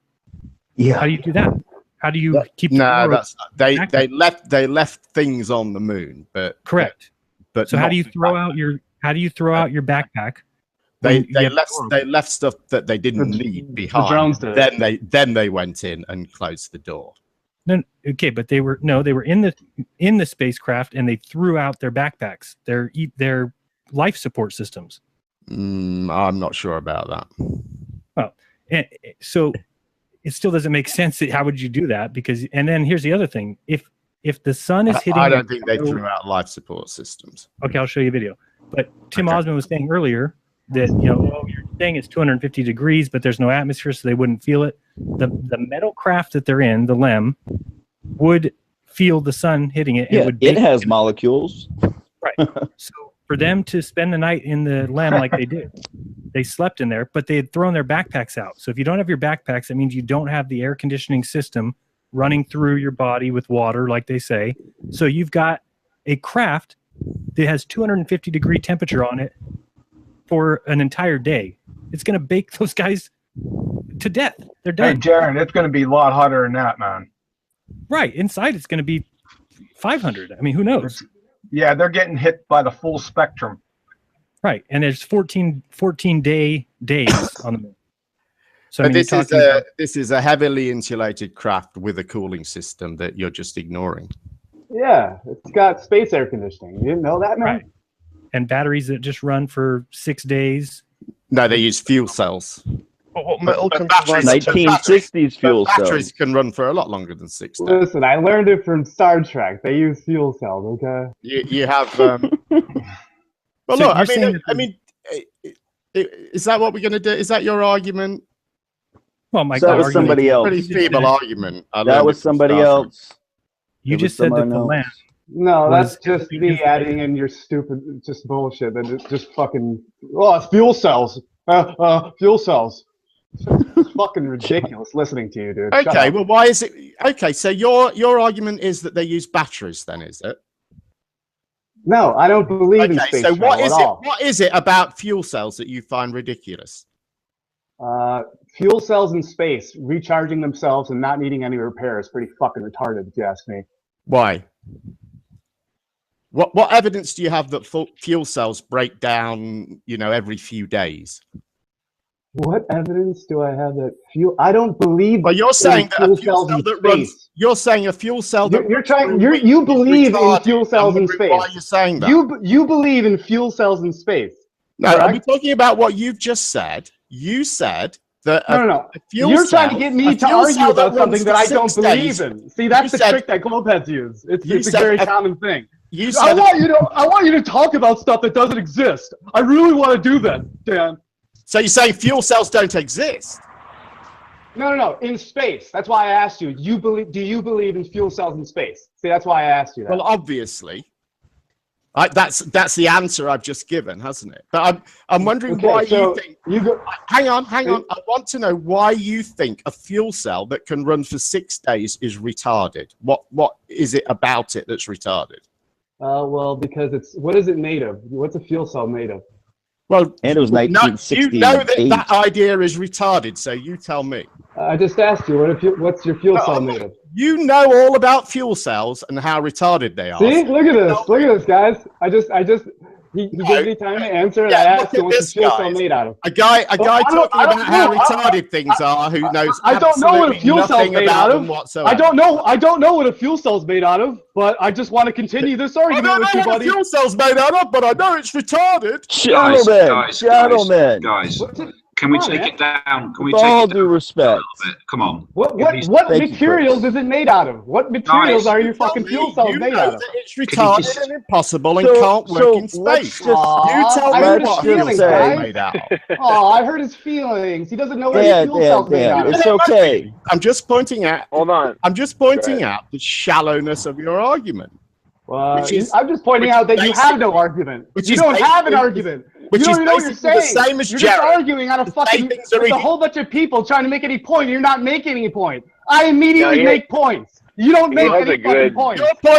Your point is you think fuel cells are retarded, but you aren't able to tell me why. I just asked you, what is a fuel cell made out of? And you just can't answer. You just get really upset. Dissonance sets Well, how in. about we simplify this, gentlemen? I think Dan is trying to say that fuel cells are unlikely in his mind in 1968. Maybe that is just a perfectly reasonable thing to say, and then you can either accept it or not. Said that, well, I would still consider that to be unreasonable. But if you'd fair said enough. that, Well, it would then certainly agree it would to disagree. Then it would have certainly have been more reasonable than the baseless assertions that he's hitting us with at the moment, wouldn't it? Well, then why belabor the point? Just but you can't answer the question, though. You can't answer the question, though, man. That's pretty sad. What's you can't answer the question. The fuel cells made of plastic. Knowledge. You've got this great knowledge of how fuel cells can't copper, and was it titanium? Is that the strongest? Is titanium the one that can resist the most heat in space? Is that the one, man? You're the expert on this stuff. You tell us. Well, I have to answer my own questions now because you're scared of answering my questions. I'll answer the question. Man, they were fuel cells made with oxygen and hydrogen. Fucking pathetic. I come here to have a fucking debate, and this faggot can't even answer a goddamn simple question. It's at liquid state. So you haven't answered the question. All you've done is I gotta answer my own fucking questions. You're like Joe Rogan. You're scared to answer any fucking question. Right, so I've hidden you from the been broadcast because you're talking over me. Now, all you've done is assert that something is retarded. You aren't able to explain why. You aren't able to give any reasons why you think these can't work, apart from your incredulity. I'm asking for more than that, so please go ahead. So they've been using them since the 60s. NASA. So they had the electron. Let's see, we had a electric car, and we had fuel cells that allowed for it to operate for 6 days. Guys, what's the fuel cells made out of? It Jesus does seem Christ. it does seem like a what's all Carlin's what's his name? I forget his name, but he says extraordinary claims require extraordinary evidence. From 1968 technology, that does seem to be kind of an extraordinary claim. Why does it? Just saying. Well, because they don't understand what temperature means and how, it's just like you don't understand that it's cold up there, dude. It's not, but there's molecules within. There are molecules within those metals, so maybe they insulated it a certain way. There's not a bunch of molecules just like hot water compared to air, on a mountain or something. It's but it's getting hit by the full spectrum of sunlight, sir. Yeah, there's no filter of the atmosphere. Radiation. So what? Well, what do you mean? There's not many molecules to be excited. So what? No, the molecules are in the metal.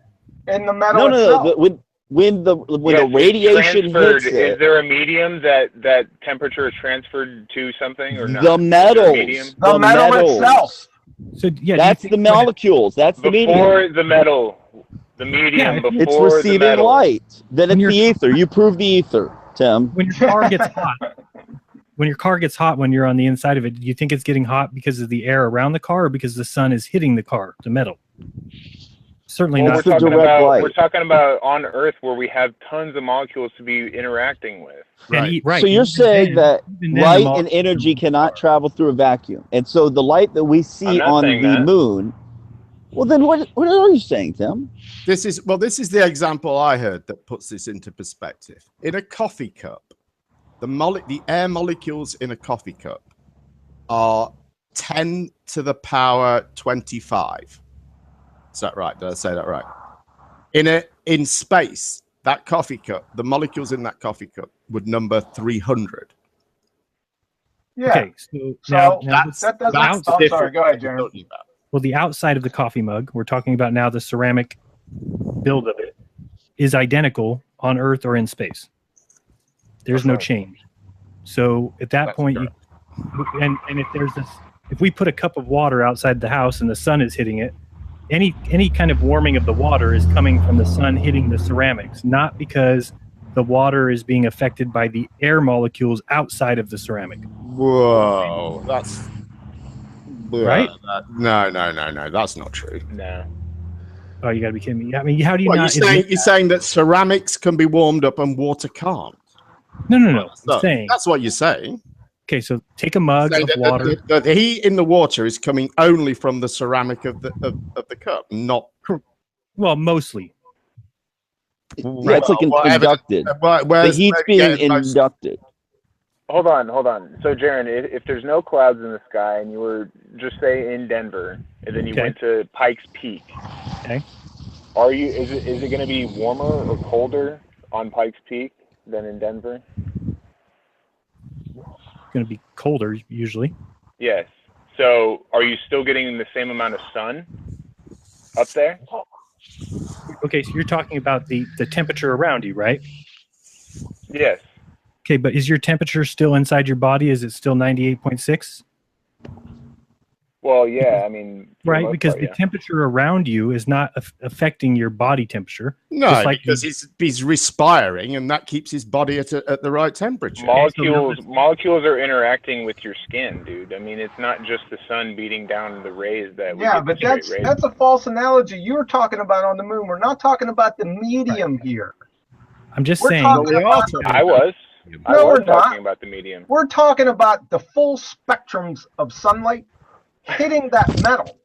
Right. It's going to cook just like it would on Earth, maybe slightly less. If there was a 250-degree day on Earth and you had a metal box, it's going to be a lot, maybe a little bit hotter inside that box on Earth than it would be on the moon. But it's on the moon, it's still going to be well above 250. They do have magical golden what tinfoil. Experiments have you done to determine those facts? Because it seems like you're quoting facts now. So here's the problem, though. What you're saying is basically anything that we say. No. Let's stick with what you've just said. What claim do you have to support the assertion that you just made about how hot But you're the one be? making the claim that the heat is not being transferred. Don't apologize for Jaren. Of the lunar module on the moon, and he should be able to support that. But you're the one making the claim that it's not being transferred. I don't know. Do you understand? Like, we're responding to that. Refusing it. Sorry, Jerry, go on. We put a ceramic cup of... we can't put water on the moon. It wouldn't last a second. But put that ceramic cup on the moon. You're saying that the cup itself will not get hot from the sun because there's no atmosphere? That's exactly it. Is that what you're saying, That's what they're trying to say. That's what you're trying to say. No. That's not what I'm saying. That's what you are saying. No, it isn't. Not you, but the other guy. So is there a medium in space for light and energy to propagate from? Are we saying then that we would expect temperatures of things on the moon to behave exactly the same way as they do here on Earth? No, I'm saying that they would be right. really close. So why are you using this earthly comparison and saying, well, this is how it should be? No, because I'm saying that the LEM on the moon with a 250-degree sun, I'll tell you, is going to be hotter than 250. Okay, so how have you determined that it's going to be hotter? Because there's no doubt. How could it be not? Well, because of the explanation that we're giving you about the inability of that heat to conduct into but why into the space. But the LEM is metal. The LEM is the material that would be conducting that heat. The LEM heat. is the conductor. The atmosphere is not what heats things on Earth. I mean, this is a joke. This is a troll. This is ridiculous. This is ridiculous. This is not real. There's no way you don't even believe yourself. You're not even making any points at all. You haven't made a single point. You're just fucking. Thank you for that valuable contribution. Where were we? This is the biggest problem, though, is if you have people that are just telling us, hey, you can't question that because somebody's already done it, smarter people than you have done it, then we can all expect to be fooled the rest of our lives. What that isn't what I'm saying, Jaron. You're making an assertion that this space equipment is going to be a certain temperature. Correct. Now, what have you done to determine that that is the truth? Because I've lived life and I know that when things heat up, they're not heating up because of the atmosphere. They're heating up because of the sun rays. But we've already agreed that things on the moon are going to behave differently in terms of temperature than they do on Earth. So what have you done to determine what the temperature would be of this spacecraft on the moon? Okay, how about this? How about the temperature never gets hotter than 130 on Earth, ever. Yet it's 250 on the moon. So that should tell you right there that the atmosphere actually blocks heat. If anything, it's not even allowing heat to propagate. So what is... No. How can you not see? What do you mean, no? The atmosphere is a conductor, dude. Listen, the moon has no atmosphere to hold in the heat. So how is it 250 on the moon? Who said that? Who said it's 250? That's a known thing. Look up temperature on the moon. A known thing, but if we don't believe anything they say, then that's what they said. There's no point believing that. Well, we have to have some basis to go by, so we use their story to debunk their story. Well, you can't. You still, as Jay points out, you are cherry picking. Cherry picking? How are we cherry picking? Of course you are. Whenever you talk about a specific subject, you can say cherry picking, and then be done with it. If NASA say the temperature on the moon is 250 degrees, that's right. And we don't believe anything NASA says. And we cope with that by insulating our spacecraft and using X cooling system. Then you've cherry picked the first part and denied the second part. But why would you even need to insulate? Hold on. Why would you need to insulate and create these cooling systems if you're saying that the heat is not even transferred to the limb? It's not transferred like it would on Earth. Listen, Dude. if it was 250 degrees here on Earth, yes, we would fucking boil, okay? No, dude, you're Look, what medium are you trying to say that heat and light is propagating through? Atmosphere, dude.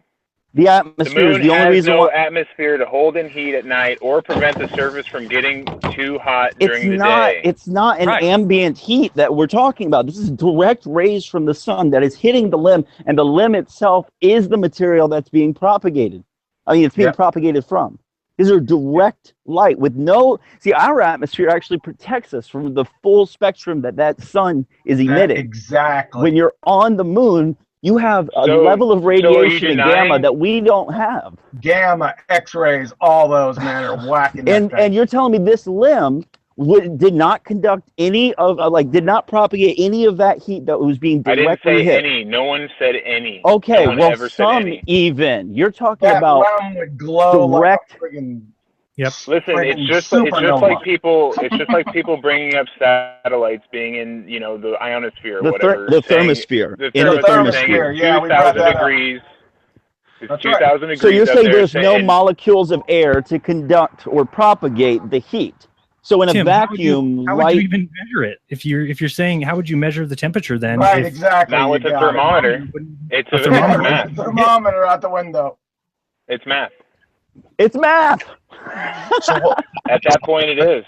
It's satellite made out of molecules. It's ISS made out of molecules. It's Hubble made out of molecules. Exactly, you got it. That's what gets. Oh my God, that's what's transferring it. It's hitting something. They have complete explanations of why they put satellites in spin, why they put cooling systems, and what kind of cooling systems they use, what kind of materials they use on the ends and edges, and everything. They're making this stuff. Hold on. Come on here and ask possible. us. It really makes me think, how much research have you done if you're asking me all these very simple questions? Very simple questions. It is quite possible for them to construct the equipment perceived to be needed. So if they hadn't gone up there, all the guys on the ground, all the engineers are saying, "Oh, it was like the temperature." Don't you understand? You're taking their temperature on one hand and saying, "Well, that doesn't make sense," and using it to debunk their garbage. So you either need to deny all of it or approve some of it. We deny all of it. That's the point you're missing. We don't need the word NASA. We don't need NASA. We don't need gravity. We don't use it. We're helping you out. That's all we're doing. Yeah, we're trying to explain it to you. No, you guys are redefining the science book for no fucking reason. The science book. What does the science book say? Well, for you to not believe in gravity and you to believe in whatever electromagnetism or buoyancy or density or whatever, you're just redefining a term that we've already defined. That's the point. Everything needs to be redefined. There was a book that came out last year. There was a book came out last year by a gentleman. I can't remember his name right now, but his book was called "What If We Are Wrong." He has 2 chapters, and he's not a scientist. He's talking from a social commentary point, looking at our history, human's history, and realizing how much the mainstream has always been wrong at any given time. Right, so he put that filter onto gravity itself. He went and wrote a whole chapter or 2 on how gravity could be wrong, and we're just using the wrong words, we're using the wrong explanations. And this happens all the time in science. And then when a new or better idea comes around, then it completely extinguishes that old idea. It happens all the time in philosophy, Cathexis, not science. Absolutely. Well, yeah, if they're holding on with agenda and dogma, then gravity, big G, is going to be sat with for a very long time. Well, that's my issue. Look at Newton's, what was it, the Principia of Natural Philosophy? Yeah. Mm-hmm. Yep. There you go. Sir. Hey, Tim, what is the explanation, because I haven't heard a good one yet, of why does a helium balloon rise? That is a good question, actually. Why does it rise? Yeah. Why doesn't gravity affect hydrogen, methane, helium, hot air, and nitrogen? It does affect it. Of course it affects it. Oh, yeah. Boy. How's it affect it? Rises, so it counters gravity because it has weight, so gravity has to pull it down, but it doesn't. It has less mass than buoyancy the surrounding the atmosphere. Yeah, exactly. It's about the atmosphere. Huh? So wait, you're saying buoyancy and density is the reason why helium balloons go up. It's lighter than the air around it. At the same time, why do they fail at a certain height? Well, it's because of pressure. It's because of temperature. That's the reason why. We're saying we don't believe. Why are they going? Pressure. Well, which gravity? We gotta iron out which gravity you're talking about. 9.8 meters per second squared. Yeah, we'll say the practical gravity of things falling at 9.8. The Newton, forget the gravitation. Gravitation is the philosophical issue that we're all kind of dealing with here. But let's say gravity, the practical 9.82 meters per second, that is what should be affecting helium and hydrogen, etc. You're saying it does, but because of how light and buoyant it is, it's still going to go up? Well, it's not negative weight. It's not. It has a weight. So, what is it? I already answered you. Okay, so it's buoyancy and density. Okay. Thanks. Okay. Yep. We knew that. Appreciate it. Well, we have words for things. I mean, that's... Yeah, but you use flat earth science to describe stuff you don't understand. In the water for a boat. It's buoyant, I mean, that's... And we are in a fluid of sorts. The atmosphere operates with fluid dynamics. Yeah, but wait a second, Cathexis. Well, I meant that'll effectually. Cloud, when you say fluid, yeah, you're right. It's a gas. It's not a liquid. You're right. I'm just saying that they do recognize it has fluid mechanics to it. Right, but you're right. Because they'll try to weasel that fluid in there or the liquid in there. No, I get you. But yeah, man, there's a lot to be discovered. There's a lot to be learned, but you can't discover or learn if you are just accepting what you're told and not questioning it outside of that box. So do you question it with people on YouTube, Cathexis, or do you question it with people? Hey man, every person should be doing this. Every person should be learning. You're saying that the layman has no right of learning? We have the internet now. We have this ability to go out and give ourselves several doctorate degrees if we really want. People are studying this intently and realizing that our mainstream answer might be wrong. But the gospel of gravity is holding us all down. Of course, the gospel of gravity is holding us all down, Tim. What's your argument? There's no doctor in the flat earth? What the heck does that mean? There's no doctorate of flat earth. Give me a break. No, I'm saying that you can go out and learn enough about these systems that you might as well be called. Who are you going to learn it from, Cathexis? Are you going to learn it from these bums that tell us this shit? Are you kidding me?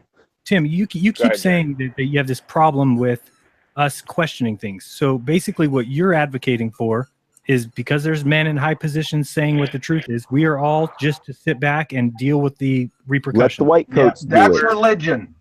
Where, yeah, exactly. As far as the shape of the Earth, Jaren, and minuscule things like how temperature works and how temperature works on the moon and stuff like that, I don't believe that we're. Let's talk about the shape. We're not really fighting the fight. That's not a really good fight either way. Every layman has the ability to do so now. And to say that we should just submit to the white coats and just allow the smarter men to figure it out, what is that saying about you and what you want? You know what I mean? Like, we all have the ability now. That's not the point, though. But really, what you're doing, listen, what you're doing is you're replacing the white coats with people that you believe on YouTube. I mean, this is no. I don't believe anybody on YouTube. I don't believe anybody on YouTube. What is the media? I've read more. Well, no, the higher echelons. People believe you now, Cathexis. Oh, really? Am I? Yeah. You're flat top brass, man. Top brass. Thanks, Jared. You're a potato. I'm waiting for the emails to start rolling in. I'm going to set up a horse race. But listen. All I'm saying is now we have the ability via the internet in order to learn these things, and to say that we don't have the right or we shouldn't because we don't have this formal education or that, it's absurd. It's absolutely absurd. You make this argument all the time, and I agree with it on the surface. Listen, I agree with it on the surface level. But with me talking with all these flat earthers and these people, dude, even the top people, they don't know the official story at all. So no, really, that's nonsense. I've taught you more about the official story. It is not. People are still saying things about temperature. And people are still, I mean, you can go and look at the official story. If you want to deny it, that's one thing. Okay, if you want to disprove it, that's another. But if you want to just sit there and be a hot air about it all fucking day and for years, that's a whole nother well thing. Noted, Tim, but how much, listen, I don't speak on a subject unless I know enough about it that I can. That's a personal rule of mine. So if I'm out of my depth, I walk away from it and I say it. So what is wrong with learning what the official story is and then employing a secondary, like, alternative view to it in order to figure something out? These people are not learning the official story. They are only looking at. I'm saying the 90% of people that watch Flat Earth content, they do not go and look for people who are deep. But you're having a conversation with us right now, Tim. Listen, because they're still saying the same things. Oh, it's a stereotype fallacy. That's all you got. No, you're having a conversation with us. I just want you to look at still a stereotype fallacy. Sorry, go on, Jaron. No, I was just saying he needs to look at the alternative to what he's saying. You're saying that we shouldn't do this because people are listening to us and believing us. So you just want us to go back to our lives and forget everything that we've seen with science and allow science to do what it's been doing for 300 years. No, and but Jaron, some of the things that you say have actual good debunks to them. Well, that people make mistakes. I'm saying name one. I'm Chicago skyline, Fata Morgana. You made something. The ISS. I mean, everything. Okay, so you just said that. Fata Morgana, you said the Chicago skyline, which is 60 miles away, which should be 2,300 feet below the curvature, yet we see half if your eyeballs were on the ground, Jaron, that's another okay, so put it six feet high. How much would be hidden? You wouldn't be able to 100 feet high, first of all. Huh? They're 100 feet high on the dune. He's saying that one very clear picture was taken from the dune, Rob and it was. Skiba did a video where he's riding in a boat and you can see it. But so that's on water. Skiba even proves the curvature right there too. Dude. No, it doesn't. No, he doesn't. Tim, hold on. Tim, atmospheric conditions, swells, waves, angle of attack, and height of observer. Hey, Cathexis. Yeah. Hey, what they're doing is they're taking observations, then conjuring up a story that fits their narrative, and then calling it science. That's exactly what you guys are doing. Yeah, right. No, that's what you're whole modus operandi. No, we're not, Tim. I'm trying to explain the variables of this issue that you guys don't take into account. Exactly. Tim, it's not like we don't see the buildings and we're saying that we really do. It's we do see the buildings, and they're saying that we shouldn't, but it's being done through magic, through mirage. Yeah, it's a magic trick. The light is bending around the ball, guys. We're not the ones making crazy claims. Nobody has said it's magic apart from you guys. Well, you guys use the word refraction as if it had. I'm serious. It doesn't have those properties. I don't even know the effects of refraction. Listen, Jeremy. Hang on. What are the refract? I heard Jared say earlier about the truth is never lies are never required to defend the truth, and here you are deliberately mischaracterizing something, saying they explain this with magic. Well, no, sir. No. What I'm saying is the way the word refraction is used by modern day globalists when we hear this argument made, why we can see more from beyond the horizon. People just say, like when you say swells, waves, and atmospheric conditions. Those are the variables you don't take into account. They're not testable. And you don't take them into account. They're not testable. Because all of it. Because as you said, they are variables, and yet you apply them all the time.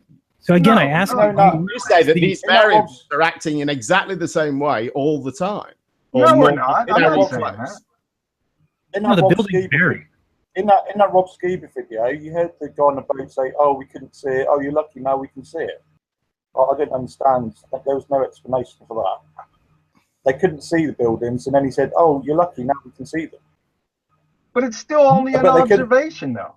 You can't test anything. What are the effects? What are the effects? I just want somebody to answer just one question. But they couldn't see all the buildings. They could only see the top. Okay. When he said he could see them, they could only see the top. What are the effects you can even see through the video as they go towards it with the boat. They see more and more of the buildings. Exactly. Well, the thing is it depends on the variables I just mentioned. But these variables in the same way every time we see something over the horizon. It's not every time. No, it's what are very the effects variable. of refraction? Can somebody tell us? All I want to know is what a fuel cell is made out of. Go look it up, dude. Stop making people define shit all the goddamn time, dude. Yeah, I know words. They mean things. Just do what. That's all you do, man. Okay, listen. Refraction is the displacement of light through a medium, and that's it. And under about 15 feet. Well, I don't know how you want me to phrase it. You just explain it. You got mirages. There's math for it too. You got mirages due to refraction, right? Then you have lowering, elevating, mirroring. Fata Morgana. So, exactly. You have multiple effects, variables going on. So how do you validate which one is happening? Is what we're trying to say. Yeah. And there's a multitude of them that can happen at the same time. Well, so if you're looking at for you as well, how are you validating which ones? We're not validating. We're saying it can't be validated. Look, when you're looking at that image of the Chicago skyline, now it was taken from 100 feet up, sure, and it was taken out of a time-lapse video in order to get that really sharp image, right? That's what your argument is, Tim. Well, even 100 foot up, if you do the math on that, there should probably be about 1,700 feet missing there, but you can see all the way down, I guess, around the ball because of light. Even at that, this is what's so frustrating because there are times when you can't. Like I can go look at a boat. You have not done the math for that. You have not done the math for that. You're right. I didn't. I'm just talking. So don't make a Listen, claim, dude. I'm not. I'm just saying that when you look at these things, the variables that play. Like when I look at a boat out here on the Gulf on a hot, humid day, it's going over the curvature at 5 miles out. Yet on a cold, crisp day, I could see it 20 miles out with no obstruction until much further. So what's happening there? It's the atmospheric effects and the other variables I mentioned that you guys don't take into account. All my point is. Hey, you didn't do the experiment for that, just like you didn't do the experiment for the molecules on the moon, right, buddy? That's the point. We can't go to the moon. Exactly. Yeah. And extraordinary claims require extraordinary evidence. Exactly. So, I mean, based on your guys' idea, we should just let them put rovers all over every planet and just deal with it because we can't test it. So whatever they say is true. That's what we can always hope to find another gerbil on Mars. Yeah, I have their picture right here. We should just let Jeranism teach everybody that scuba tank is actually gold foil. There's no reason to behave that way. We're having a conversation about what we think about these ideas and personalities. That's it. And it shouldn't be surprising that there's a thing talking about gold foil if in the video that's been released, you see something yellow. Like, what would you think that they would say? Oh, that's a scuba diver tank, and we didn't tell you guys that we actually never go to space. Or do you think that they would write something underneath that video that says, oh, he was removing some gold foil? What do you? I mean, no. You asked in the video. Well, what else could it be? I mean, what else could there be yellow in space? Well, we can see they do put gold foil on, whether it's true or not. Okay, so makes it look fancy. So go look at gold foil. Go look at the gold foil they used on the moon, and then go watch that video again and tell me if that's the same color. Tell me exactly. Tell me if it's the same item. When light hits yellow and when light hits gold foil, it behaves completely differently. You've got to bear that into account. They're going to look totally differently. Well, take a look if you don't know. I don't know, but I couldn't say 100% it's a scuba dive tank either. Well, of course not. He's thinking about what he's seeing in a different way than what's being presented. If it's a deception, it's a deception. It's not going to be so. It's not going to hurt. I'm not hurting anybody if I say it and it's not true. What my point is I want people to keep their eyes open because those guys will make mistakes. They've done it before. So I'm telling There's bubbles everywhere. The bubbles should be enough for the public to be up in arms, in my opinion. Dude, you know what the bubbles are. Give me a break. What are the bubbles, Tim? Let's say go for bubbles with corners that don't move like bubbles. Wait a minute. What are the bubbles? I want to know what these bubbles are. I've never heard of an explanation for these bubbles. Seriously, what's the explanation for the bubbles, Tim? Going all in the same direction. Are they UFOs? Are they little tiny alien craft in the distance moving around? what is it, dude? They're motherships. Security. It's clearly fucking bubbles, dude. It's ice. No, a lot of times it's ice. Clearly not ice shards. I challenge you to find any fucking orbs, bro. So why would the ice come off? Where would the ice go? I wasn't done. Okay. Sometimes it's ice, but also there's a lot of those videos that Lockjaw and other people's made. NASA actually had an explanation for that. That's why he was doing an EDA. I've seen 100 different shots of bubbles. Okay, there's no excuse for it. They're not bubbles. They're not going up like you see a scuba diver do. Don't tell me that they do, man. Dude, they can film it. They can turn it a certain way so up is down if the up. Like, I don't understand why this is an issue. It's clearly bubbles. It's not bubbles. Can I just bring one point? Can I just bring one point? Point up, and I just Jeranism. I just want to ask you just to look at this. Just something I noticed. You know when they do the scoop tank stuff with the astronauts, yeah, they're underwater. Yeah. But if you look on their ankles, you know when you've got the weights, like when you dive and you've got like the weights. If you look on the astronauts when they're doing it in the swimming pool, they've got the weights around their ankles. But in the footage of the supposed spacewalks, they don't have those things around the ankles. So I just noticed it the other day. I thought it'd be interesting just to look at. Maybe journalism could look at that and explain that. Sure. Why they're not around the astronauts' ankles in the spacewalks, but they are in the pools. You can see them clearly around the ankles, like the weights. Yeah, well, why couldn't they put them somewhere else, not to make it so obvious? Yeah, it could be to differentiate too. Could they possibly be concealed? Yeah, I don't know. I don't know. There's a lot of things. Question. I just noticed. There could be a lot of places concealed. Yeah. I just think there's nothing wrong with looking at this stuff alternatively. I've seen enough fraud in NASA over the past 60 years to be extremely suspicious, especially its origins. For 60 years? I'm saying the research that I've done of their life of 60 years. You mean and this started videos? 10 years ago. Yeah. Listen, this started for me 10 years ago when I was looking at like the moon hoax and all this stuff. Actually looks at raw footage and doesn't just look at conspiracy videos, dude. Yeah, I look at raw footage too. Yeah, you know that what raw footage. No. Hold on. Remember that black and white or remastering YouTube channel you gave me? Yeah, Jeff Whitney. Yeah, Jeff Whitney. Dude, I've seen his entire space catalog. Okay, I have been looking at this stuff for a very long time, and before I came to this notion that the Earth might be different than what we're told, I used to just be like, well, I guess they faked it to. Make the Russians think they had a tactical advantage because of their ICBM program. And, that was it. So I gave him a fucking free pass. Now, after all the other stuff, I'm sorry, there's something going on here, and we need to look at it alternatively. Hey, Tim, if there was a deception going on, would you want to know? Hey, Jaron, I think you know that I'm all down for 9/11. I'm down for Boston bombing, shit like that. But as far as flat Earth, you said the other day that 9/11 was what the government told us. He wants to eat pancakes. He wants to eat the pancakes. yeah. He told me that was a possibility at this point. When did I say that, Jaron? I thought it was on LeBon's show. Yeah, no, he mentioned it to me too. How I had to look back at a lot of stuff that I thought was true, because people like Russian vids and PK-22, I mean, they're liars, dude. They call everything a hoax. There's a difference between liars and maybe they made some false assertions. Even your never attribute even to your malice. California. Hold on, Cathexis. Even your California shooter thing, like a girl completely debunked you, Tiffany Moser, and I gave you that link on that on that video, and it's still up. I mean, there's hundreds, I don't even know how many by now, but you're saying somebody debunked the San Bernardino? Yes. How you didn't see the first vehicle or something like that. It's been a while, but yeah.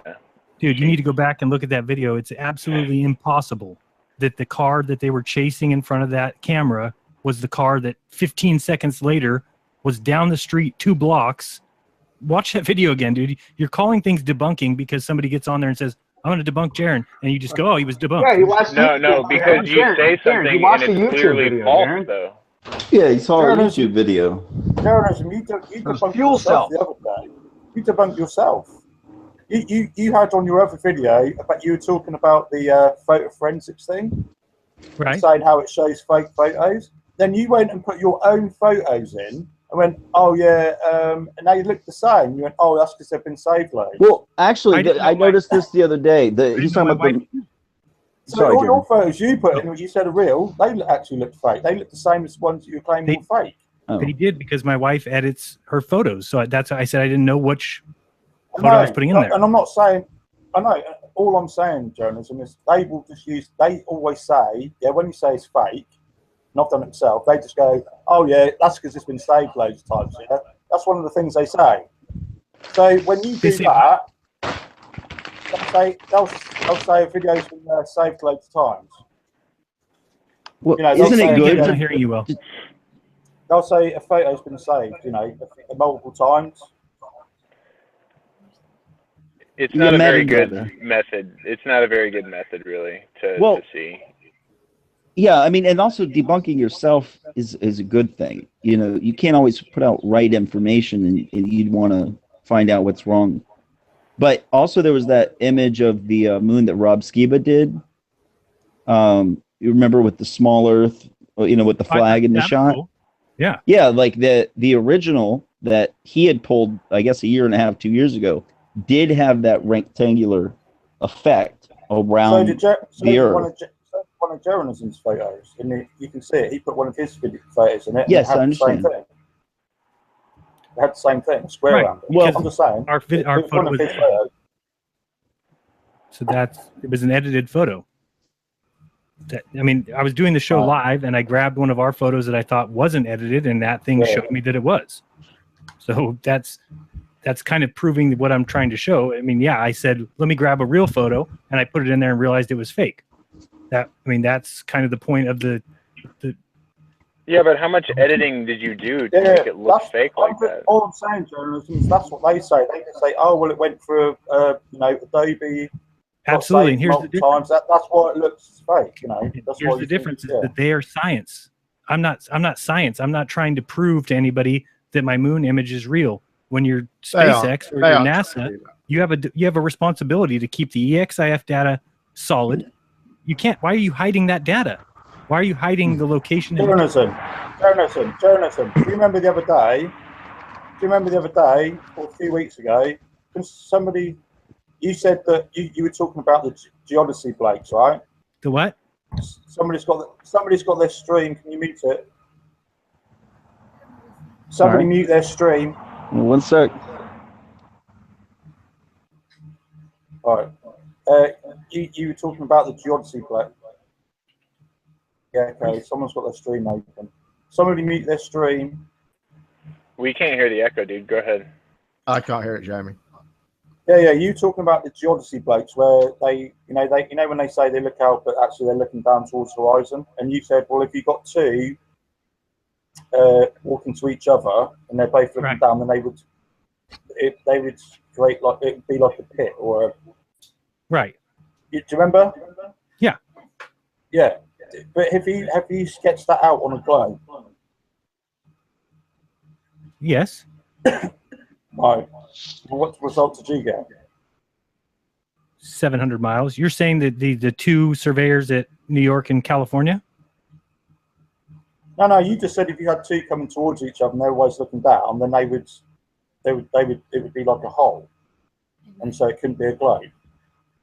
No, I didn't say well, that. They tell us that everybody's at the top of the globe, right? That's how come everything is.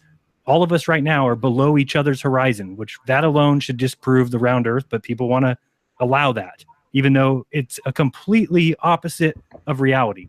How can I be below you and you be below me? It's impossible. But we're all below each other. Now, let's say that that's okay. We're all at the top of the globe then. That's fine. Then if you have two people measuring towards each other, New York and California measuring towards each other, they're both at the top of the globe, so you got a problem to start with. But if they're going towards each other, they measure the Earth falling away from them, both of them. That alone should tell you there's a problem. Yeah, that's a good. I've heard that before. That's really good. It's not because I did it early today and I sketched it out on the. I just did it in. It's probably still on my Hangout if I haven't took it down. Did you sketch it with both people? Were both people at the top of the globe? Yeah, it becomes a metaphysical problem at that point. Yeah, that's metaphysics, right? Good one. That is a really good one. It's such an odd thing to comprehend because we're all supposed to be on top of the ball in the way that we measure it. How are two people walking towards each other supposed to? Yeah, I just did it, and they both looking down, and it goes around the globe. Same thing. You did it. You reconciled. What, Jamie? You didn't do that shit. Listen, it's a metaphysical problem. Yeah, I actually got. Look, fair enough. I'd like to see what you're talking about, but I've asked this question to Charles. Bring up now, then. Have Jaron explain it again. Have Jaron explain it again. It's good. Go ahead, Jaron. Explain that one more time. Okay, so if we're all supposed to be at the top of the ball, which makes sense because surveyors measure the Earth falling away. The Earth never bends upward; it falls away from you. It doesn't matter where you. Hold on a second. Let him finish. Let Jaron finish. Let him his spill go. Go ahead. Okay, so if that's the case, then if you took somebody at New York and somebody at California and they were measuring towards each other, both of them are going to have the Earth falling away from them towards them, let's say towards Colorado. But it's 2,500 miles, so that's 789 miles of curve. But regardless of that, we know that Colorado's a mile high. So yes, I described it as they would be measuring into a pit, like in the middle of the United States. But really the whole... Yeah, it becomes a metaphysical issue at that point. That's really good. It is. Yeah, I mean, they can't... curvature with elevation. Well, no, I'm not. That's not. Take the elevation aside. Let's say it's completely flat. Okay, let's pretend it's completely. Right. I mean, like elevation-wise. Let's say it's all sea level, and two people are walking towards each other from 1,000 miles away. At what point do they meet, and at what have they measured at that point? It becomes a metaphysical problem.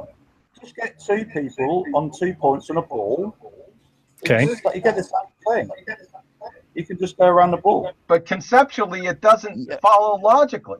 Yeah, I don't know if you're thinking about from the perspective of the person, each individual who's on top of the ball are walking towards each other. At what point does it become top of the ball for them? What does matter? Every point is top of the ball, isn't it? Yes, but you're measuring towards somebody. In fact, they would walking towards you. They would both be going uphill if what you're talking about is what I think you're saying. You're saying you drew two people on the ball, but then they would be both walking uphill.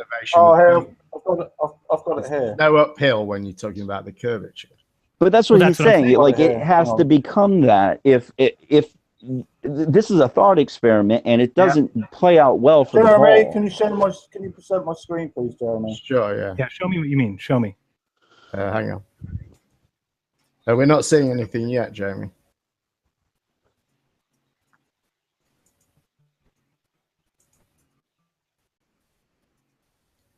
Hey, I just want to say I appreciate the civilized conversation. This is about the only time in the past 3 months that I've had one. Yeah, we had to trim up a couple things here in the early on in the conversation, but yeah, absolutely. But it's refreshing that we can, at least talk to each other without calling each other names and stuff. Right. Yeah, that's the only way I'll ever come on. And we really have some fantastic lives that this is how we spend our Friday nights. Wait. Oh shit! Is it Friday? Date night. Hey, speak for yourself, Jared. I'm 51. I'm allowed to do this on a Friday. I'm 52. I'll be 53 in a month. Speak for yourself, Jared. Yeah. Now, when I was your exciting.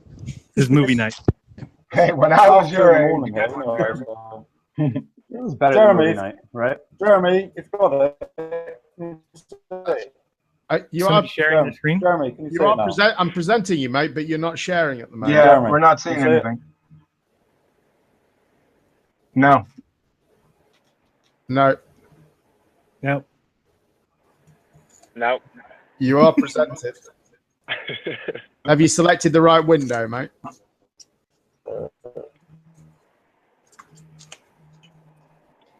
Jaren, when are you coming to Denver, man? Hang on. I don't know. I'll ask Bob to fly me out there. Oh yeah, I was gonna say you guys could come stay with me, but shit, you got Bob. I don't know how that would work out. That'd be hilarious. I've been telling Bob to go meet up with Oh, we'd have a great time. Trust me, we'd have a great time. He'll dox you. Watch out, Jaron. He'll dox you in person. Too late. Yeah. How are you gonna dox me? It's already out there. Yeah, Timmy, will you be wearing a mask when you meet up? Yeah, right.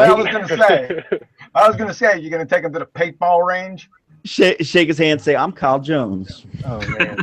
The worst video you did, Tim, was when you were showing things that you pulled out of the trash and trying to tell me, Jaren should be doing this. You get this cool scooter.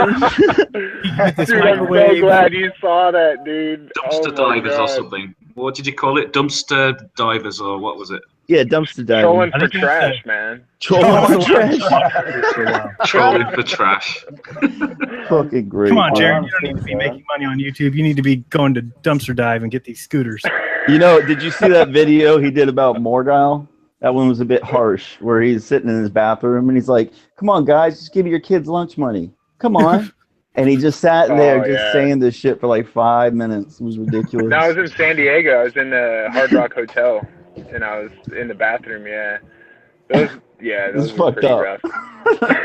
That was pretty rough. Yeah. Jeremy, you got it,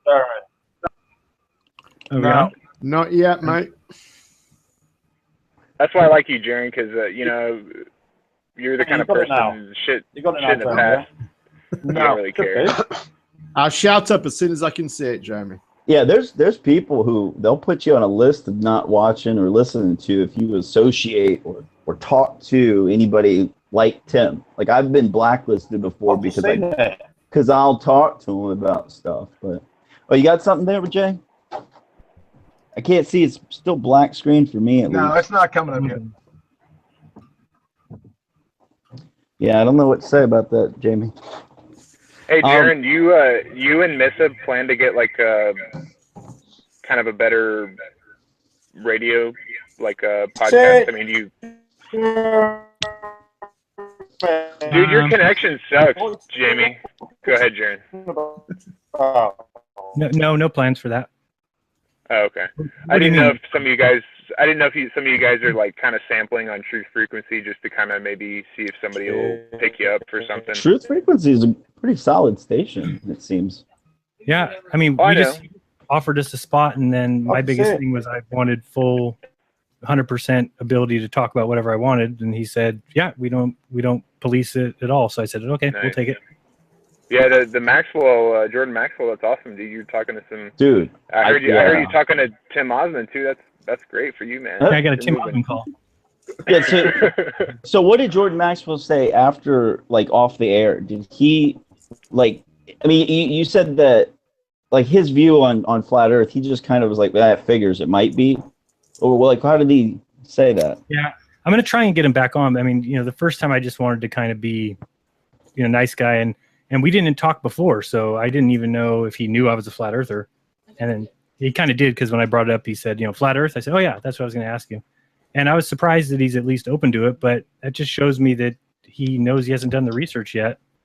And somebody who's seen the lies like he has, I mean, he just has to do the research. But I don't know, I got a lot of shit for even interviewing him. People saying he's a Mason and this. Nobody's perfect. Doesn't mean we can't talk to them. Yeah. Oh yeah. Dude. Just and that's the thing. At the end of the day, I don't care who gives me information. Masons, Jesuits, as long as I can vet it for myself. And that's what I'm saying about like Russian vids is if you're yelling at him or whatever, but if he makes mistakes, it's your job to discern and say, no, this is bullshit. I'm not going to watch this. I mean, that's up to you. And you don't throw the baby out with the bathwater. Jaron, unfortunately, that kind of information gets out to people, and a lot of times it's not for the good for their life. Okay, so are even flat Earth being ostracized? Are you responsible for that, though? Are you against free speech? I'm confused what you're saying. Are you saying we should put rules on what people can fucking say? No, absolutely not. But look, I'm saying that some of this information that they say is dangerous. Like it's dangerous to people. What is dangerous? Dangerous ideas. It's dangerous. Watching a horror movie, some kid could see it and go out and kill their friend. Look at that Thinner or whatever that creepypasta and those crazy sites. I mean, it sucks. It's not being purported as truth though. These people say that this is the truth and everything's a hoax when really they're lying, or they're that stupid. Lying? I don't think he's lying. Tim, you may be wrong. Tim, never attribute to malice what can easily be explained by mistake, stupidity, or ignorance. It absolutely, sir, and that is the most effective way to discern. Every day, it's true. Every downboard now. Here's the scary thing, Tim. I think the real Cathexis. Google is saying that they're not going to show sites that talk about fake news. Google's saying they're not going to. Well, who's deciding what is fake news? Exactly. Fake guys. You're in charge of deciding what is true and what's not. What if he said something that is true that you just don't see? Yeah. Like, I'm not saying that I don't agree with him on a ton of shit, but I still don't tell him he can't say. I mean, it's Tim. You just got to deal with it. The Earth might be flat or some shit. Just accept it as a possibility and move. No, forward. I think Concave's got a NASA guy now. Do you know that, Jaron? Dude, that guy disappeared. What? He disappeared. What about the movie 2012? And that was. Yeah, dude, that stuff was, in my opinion, 2012 was propaganda. That's ridiculous. Those are really those are dangerous ideas, actually. Like, to make people think the world's going to end. And 2012, this movie. Look at all this fucking propaganda that happens off these. Those are ideas, and those make people actually go to the grocery store. It's all about filling the pockets. Well, that's what I'm saying. A lot of the conspiracy hype gets you to go and buy cans of beans and shit from Alex Jones. Or you can go buy Alex Jones's products. You got the iodine and the Alpha Force and male vitality. Did you see that Jeff Stewart video I made, dude? When he said that, is that what you're saying? No, I'm just referring to Alex Jones and him constantly pushing his nonsense. Dude, Jeff Stewart, literally, I had this clip from one of his videos that he had. One of his long whatever. Yeah. And he literally said he was talking shit about my brother, and then he went on to say. He started saying Alex Jones, he's like, oh yeah, he's good, man. Yeah, didn't he say all these stuff? Yeah, he had all these bottles ready right by him. He's like, I got Alpha Force, clink. I got, iodine, clink. Like all of these fucking products. And that right there is exactly what you need to see to know something about people. Like, there was a certain level that Alex Jones catches. But, I don't understand how people can't see it. I got in an argument the other day with someone, I forgot where it was, but this guy, we went back and forth. He's like, Alex Jones is legit. Trump is going to save the world. And I'm like, dude, listen to this. I watched Alex Jones on live on the other night when the election was going on. And he had Stone with him, one of Trump's advisors. And that's why they pushed all this, Trump shit. He was so coked up. Out of his fucking mind. I swear to you. Like, I've been around people on coke. I know what it does to. No. Stone was pissed off at Alex Jones. Jones was so coked out of his mind, dude. Because he had been up for like 17 hours at the time, and this was like late at night. You gotta see it. You gotta see it. Cathexis, did I ever tell you that my first Tim Osman channel, when I doxed him and Pete You doxed Jones? Yeah, dude, Alex Emmerich Jones. He actually No, wait, don't you mean? He's paying $20,000 a month to his ex-wife, Violet. This bitch, dude, crazy bitch. She's got a YouTube channel and shit with videos from like. I don't know. Don't you mean Bill Hicks? Come on, get real. No, dude. dude, he's legit Alex Jones, man. Seriously, because there's some fuckery though in the beginning with that. He had to give over his house, dude. It was $1 million house, beautiful, right on this little lake in Texas. Yeah. And he had to. It was $500,000 that he had on the deed, and he had to pretty much hand it over because he's up to his eyeballs with his wife. Isn't he married to a Jewish woman right now? Yeah, Violet Nichols. There's videos of her on the. That's why he never talks about Zionism. Not at all. Exactly. Yeah. Well, that and a part of his advertisers. When was the last time you heard him talk about Jesuits? John Stewart, same reason with John Stewart too. His brother is one of the owners of Wall Street or something like that. Yeah. Oh yeah. Jones said that the Saudis own Hollywood. Yeah, I heard him say that shit. But yeah, he never talks about Jesuits either. And then he even had Buzz Aldrin on. He even had him on, and he briefly mentioned. Yeah, he did mention about the Mason stuff, but he could have gone after it so hard. Practically. Did he kiss the ring? Practically. Who are you talking about? Joe Rogan? Joe Rogan kissed the ring. Alex Jones kissed the ring. I love Joe Rogan, dude. Here's the thing. I like Joe Rogan, but I understand why he would sell out to the degree that he has. But at the same time, if you care about truth and you care about enlightening the world, you don't do stuff like that. You just kind of fade off into obscurity, bro. You got Neil deGrasse on your shit, man. Of course you're gonna be like, God, the king. Oh, sí, señor bueno. The high priest. You're talking about the high priest of scientism, Neil deGrasse Tyson. Kiss his ring. Yeah, I know what you mean, dude. You can't go talk a moon hoax when Neil deGrasse Tyson's sitting across the.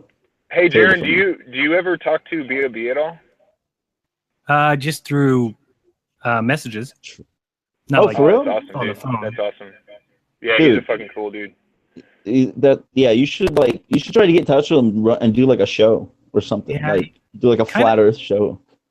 Yeah, I don't know if he would. I think those guys are just too protective of what. I mean, I don't know if he thinks it's going to hurt him because he already came out with it. But yeah, I don't think he's got to know of you. He has to know of you. Oh yeah, he does. You know what I mean? In the regard that you have like the most, like the highest sub count, etc. He talks to him.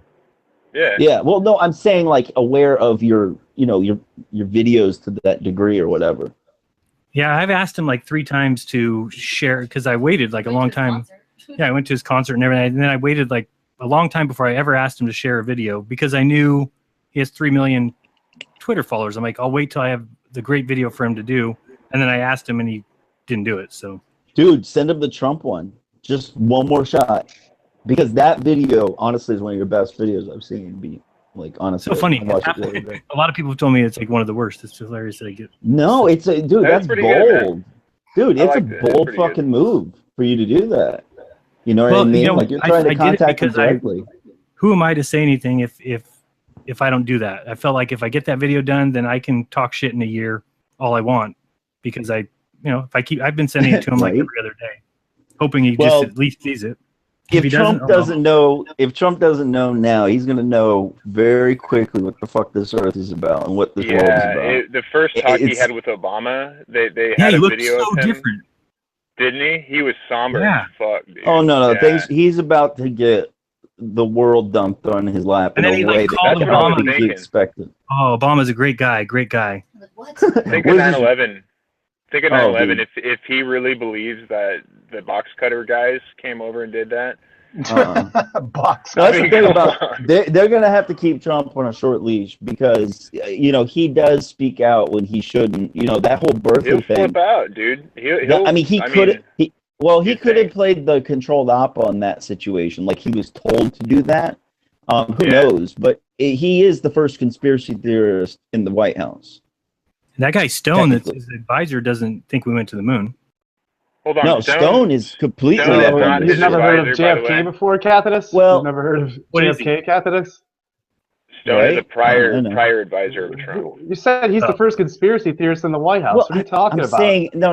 Of course, there's other. I'm saying that for the past JFK. 8 years, he's we are been dealing using... with a monolithic conspiracy. What are you talking about? No. I'm saying that. Whatever. Modernly, yeah, I get you. Yeah. Let me ask people because I want to know people's feelings on this. Was Kennedy killed? Oh, that's a good question. Oh, yeah, I think so personally. That's a deep question there. I haven't gone to Clues Forum yet. Are you gonna say he's that other guy? Yeah, he's obviously Carter. Jimmy Don't Carter. say he's Carter. Come on, man. Don't do it, dude. I think it could have been a dummy fake type thing, like they say, like Clues Forum and Let's Roll and all these other forums. They go that route, like it's a big media event or whatever. Well, are you saying that the Zapruder film is being faked some way? That's true. 100% true. Yeah, possibly in my eyes. But the thing is like it still was a public event. Yeah, I agree. Yeah. So you think a dummy can wave and smile and? I mean, really? I don't know, man. There's literally there's at least 6 different bullets that came in. If you really NASA did it. It's not really about the bullets. Well, it's not really about the bullets. It's about if he died or not. I mean, I never even heard that. Well, that's why we like to stick to things that we actually can prove, like the flat Earth, and not talk about JFK speculation. Well, honestly, when it comes to the whole, I think what happened with JFK was an actual coup. I think the elements within our government kind of split it off into what we call now like the shadow government, and the remnants of who we brought in with Project Paperclip had a lot to fucking do with that. And God knows what the real agenda is. Because think about it, you get 1,800 scientists and SS officers put throughout the entire military-industrial complex. Do you think they'll be a little pissed off to see what happened to their homeland? At some point, I go for the. I'm on the opposite side. I'm in the pro-spiracy. I actually think the good guys are in complete control. Hey, now I like that idea. No, I like that idea. I really do. Actually, I'm 100%, and I always and it's so annoying to because there's not many people on that side. Because where do you think that the bad guys learn? Yeah. Well, where do you think? What's that? Where do you think the so-called Illuminati and the Freemasons and the Zionists and all these people, the Jesuits, get their ideas off of? They stole it from they have to take all their tactics. They take all their tactics from the good people, and the good people allow them to look at what we have right now. We have Alex Jones, we have Joe Rogan, we have all of us stupid idiots on here. We have there's all these people on the world just arguing about who the Illuminati is and who's in charge, and see it's none of that. None of that's true. Actually, hold on, check this out, Dan. Have you seen that clip with KRS-One talking to high school students, and a kid asks if he's Illuminati? He asks if he's a Freemason. Now KRS-One's been in this game for a very long time. I used to listen to him back in '97, '98. So did I. Yeah, dude, I fucking loved it. Oh, dude, he had some drum and bass tracks too. We'll talk about that later. But anyway, so they ask him about it, and he straight up says, "Look, man, I'm a Mason because I've been given that title, but I'm not part of it. I'm a 34-degree Mason." That's what he said. And then he ends up saying, he talks about the esoteric nature of these groups, and he says, "Look, you guys have all been tricked. The Illuminati projects themselves and the people that work with them as some type of pure evil, untouchable, monolithic evil in order to make it so nobody challenges them. It's a technique that they've been using for thousands of years." Or they're telling you that, and they're really saying well, that's what I'm saying. Like, he's trying to say, like you're saying, it's a pro-spiracy. These guys are trying to direct our world into some type of utopia, and they use these methods so nobody will challenge them. Well, people think that was like people. I've had my friends go into many mental institutions, and it's all because they believe their own paranoid delusions, and that is the result of believing in the conspiracies that you're being fed by NASA and the heliocentrists. And you tell your friends about LSD. Oh, they're not my friends anymore. I don't talk to them. No, they're just I'm all for that shit, but yeah, if they go a little crazy with it, I don't know what to say. I don't like. You're talking to reptilians in the trees, and you're believing about your conspiracy. It's like Yeah, See, I've had a friend I love conspiracies. I love them. It's just like I've had a panic attack myself where I lost my mind, where I believed I was about to get killed by people in a conspiracy at a conspiracy place called fucking Esalen. Yeah, Like if you yeah, Jaron, he went to Esalen Institute. That's a MK Ultra mind control institute that the conspiracy people will tell you, but in reality, because if you actually go there, it's actually a human potential movement, and they want to make the whole world better. But everyone has their conspiracies about it, like I did when I went there, and then I actually lost my mind because I believed in it, and I was in that reality tunnel. So see, when you believe it, and then you get a bunch of people arguing about it, like me and that one guy were earlier. See, it's just like it's useless, it's pointless, and that's why I like to alleviate the whole spooky knowledge part of it. The whole spooky. Take the spookism out of it. Yeah. I have this knowledge that you don't know. Okay. Well, guess what? There are people who do have certain particular wisdom that they can literally Dragon Ball Z touch you on the fucking forehead and be like, oh shit, yeah, this is awesome. You spend time in their presence and you can learn something from them. I want to hang out with these people, and guess what? I'm not hanging out with fucking globeheads to get this type of wisdom.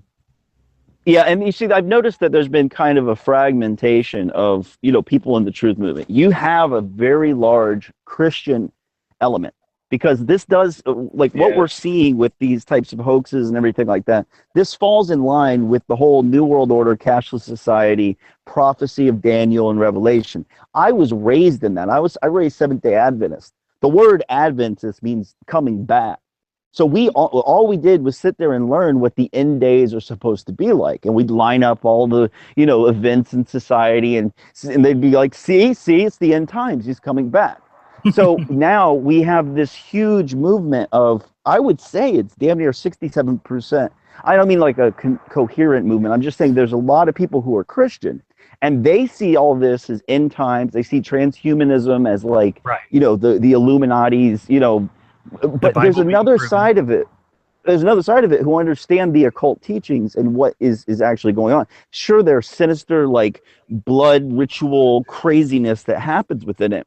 But there's also an element within that occult side that is actually benevolent, and it's not for evil, it's for balance, etc. So you have a lot of people who are afraid of that. The elite has made all this spookism surrounding it. So I think people need to lighten up on, and this is hard to hear for some, but lighten up on the Christianity stuff. I actually think they're using... hold a second. Well, hold on, John. I don't mean that in a bad way. What I mean, hold on, we'll talk about that.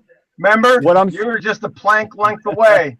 Listen, brother, what I'm saying is, what I'm saying is, well, hold on, John. What I'm saying is, because I'm a Christian in the sense that I have Christ within. I follow that narrow path. I forgive others because they know not what they do. That is what I've learned in my life to be effective and to work. So his message is absolutely preserved in my mind. But what I'm saying is, I think they're using Revelation as a playbook. Absolutely. I think whoever's running this shit. Most people don't know what Revelation says. Well, what I'm saying is the events and what's supposed to happen and whatnot, it almost looks like they're using it as a playbook. Unless you believe it's prophecy, then that's another thing, A lot of movies off those chapters.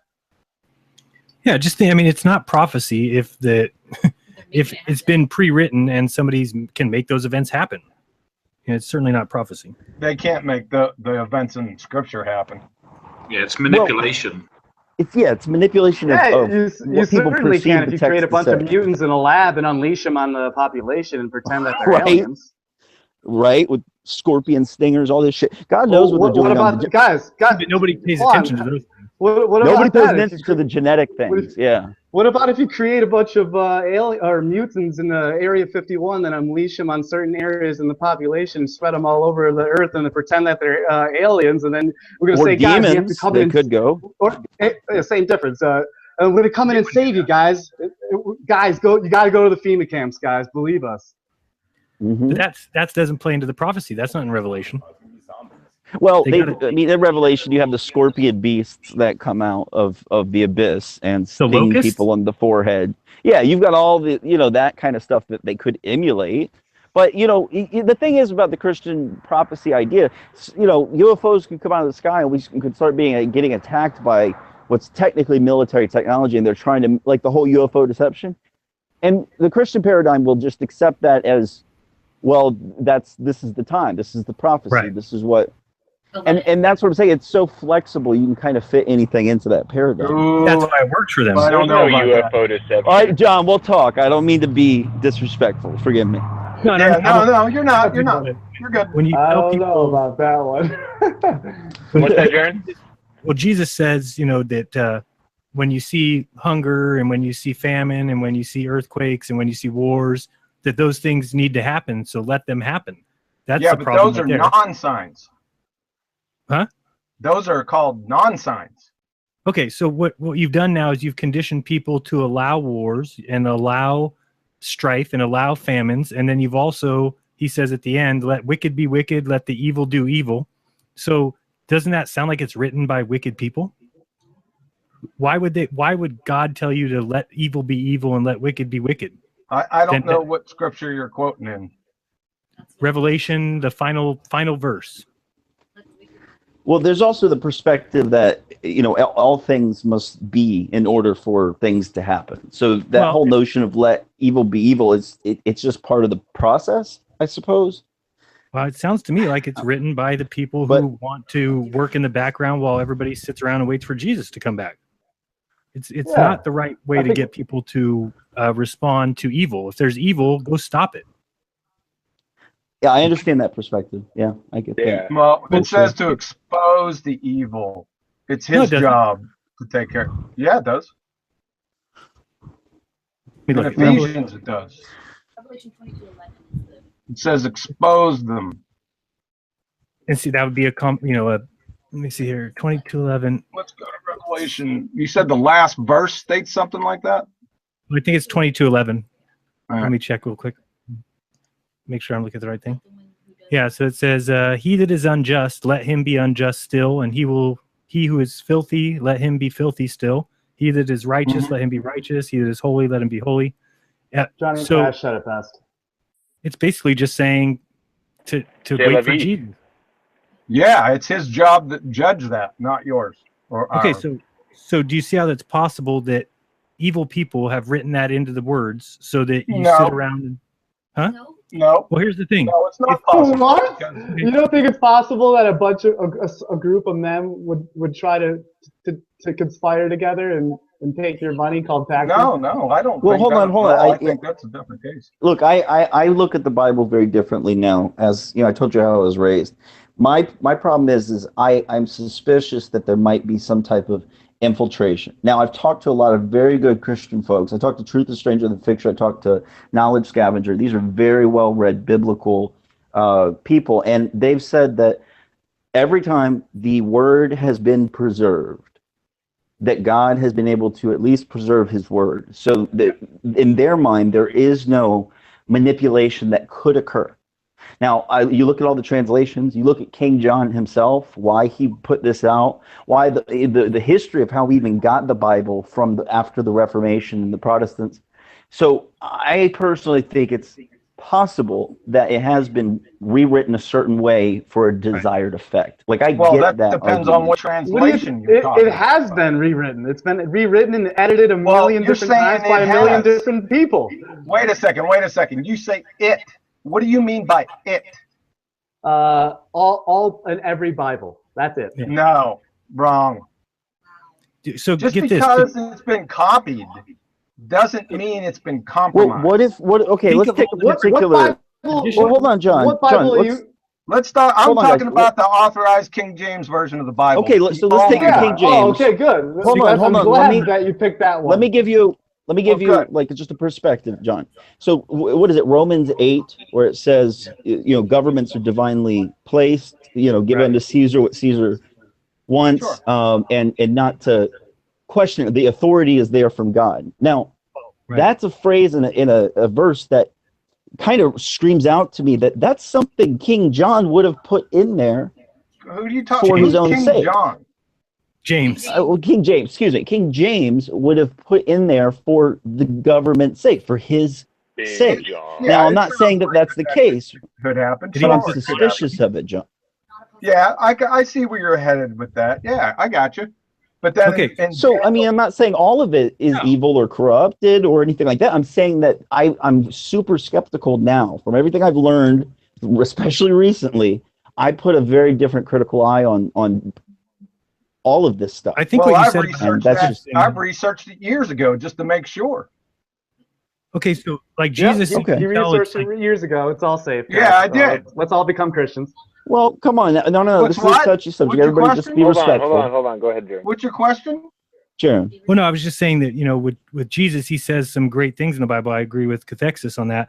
And I go by a lot of his words, the first 2 commandments that he says. But then he says, forgive your neighbor, forgive your enemy. Then he says, but if you deny me, I'll deny you to the Father. You can very much tell where the text has changed. It's not the same person. You don't have somebody going around.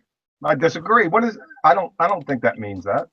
So he says, forgive your enemy, turn the other cheek. But if you deny me, I'll deny you to the Father. That's right. That has nothing to do with what he just said for other people to do. It's denying his sovereignty. But Jesus won't turn the other cheek for us. So it's his job. On a different level. Okay. I mean, see, that's this conversation got weird real quickly. Yeah. Well, it's okay, Dad. Don't freak out. Yeah. Well, look, I'm just my whole point was that I'm putting a different scrutiny on the Bible than I had before, and a lot of people who I've met who are very religious, who do follow the Bible strictly, biblical Christianity Christians. isn't religion, Cathexis. Yes, sir. Those folks have the notion that the texts have to have discernment, to use your intuition, to let the Holy Ghost guide you. But for the most part, the texts have been preserved. God's word, I've even heard God's words is uncorruptible from some folks. And that's fine. This religion provides a lot of beauty and comfort to a lot of good people. You can put that to the test. You can put that to the test. You could take the Masoretic text and then compare it to the Dead Sea Scrolls, which are 10 times removed, and then check for accuracy. Right? Yeah. Hey, what's the difference between a Christian and a Catholic? Catholics are pagans. No. I'm asking the guy who's talking. I'm asking. Sorry, John. Okay. Yeah, I was raised Catholic, but until I reached the age of reason, about 3 or 4 years old, when I figured something's up here. 3 or 4 already. And your question is a Catholic or the hierarchy of Catholicism? Well, right, there's a difference. Let's just stick with what you were raised with, right? Yeah, I was raised Catholic. Same here, bro. I'm a saint. I got my I went all the way through. I got my communion and confirmation. I'm saint. Yeah, me too. Me too.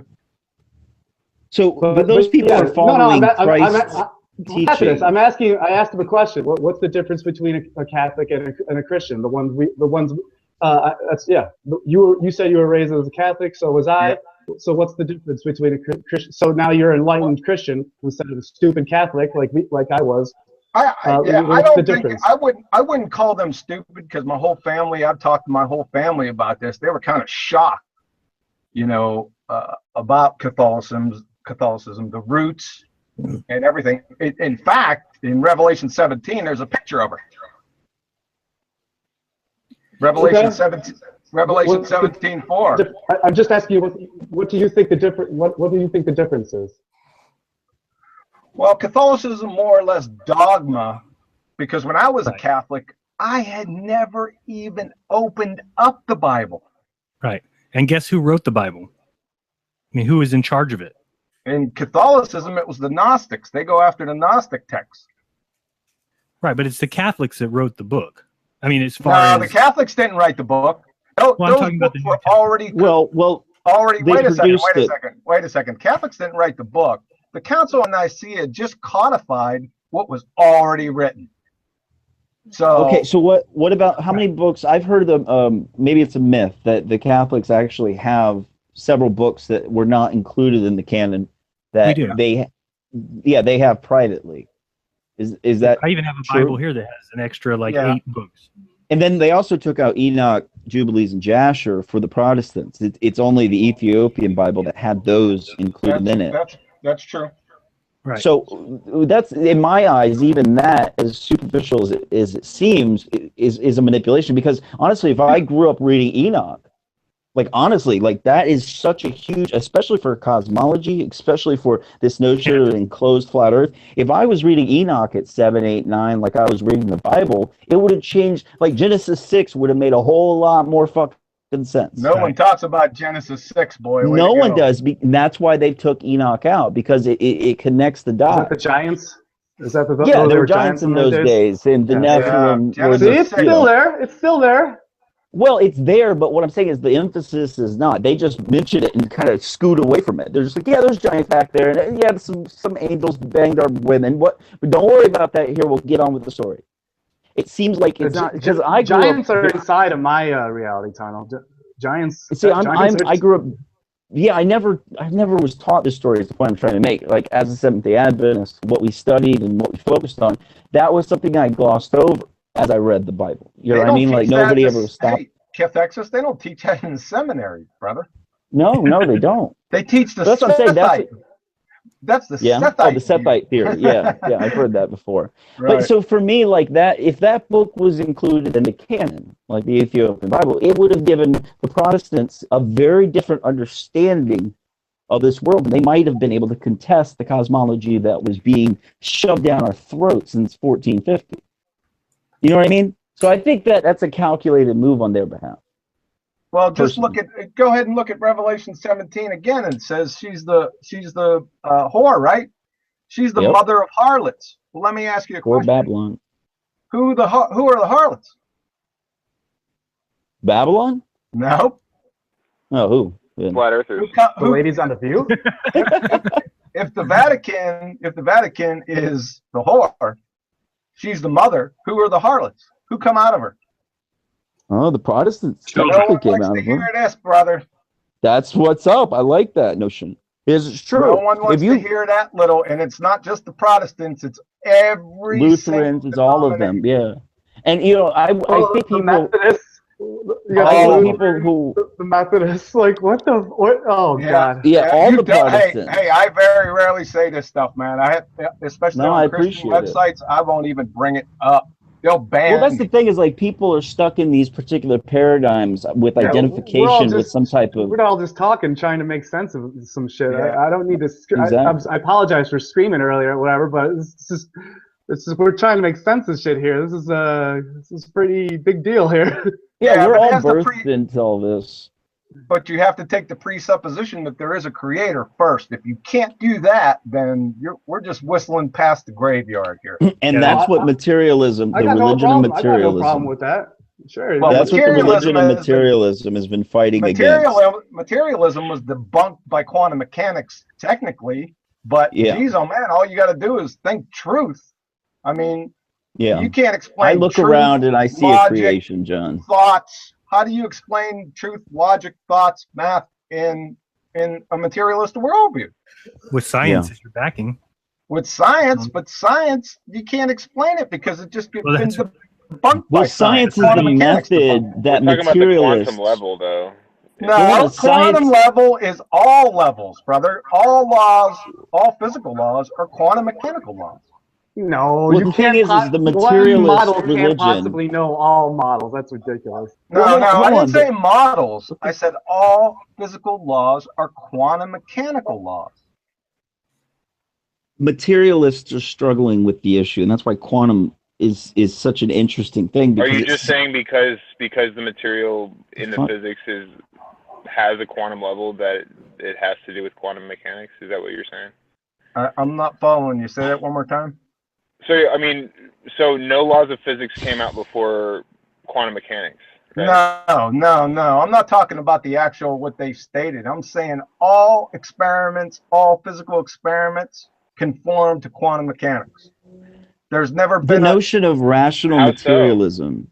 How? What do you mean, how so? The fuck? I think it's more about the unconformity of it. Unconformity with what? Of the quantum level compared to our level, the physical level? No, they're all the same. It's all the same. You just can't discern it on that level. Our acuity, our visual acuity, you can't see it. That doesn't mean it's not there.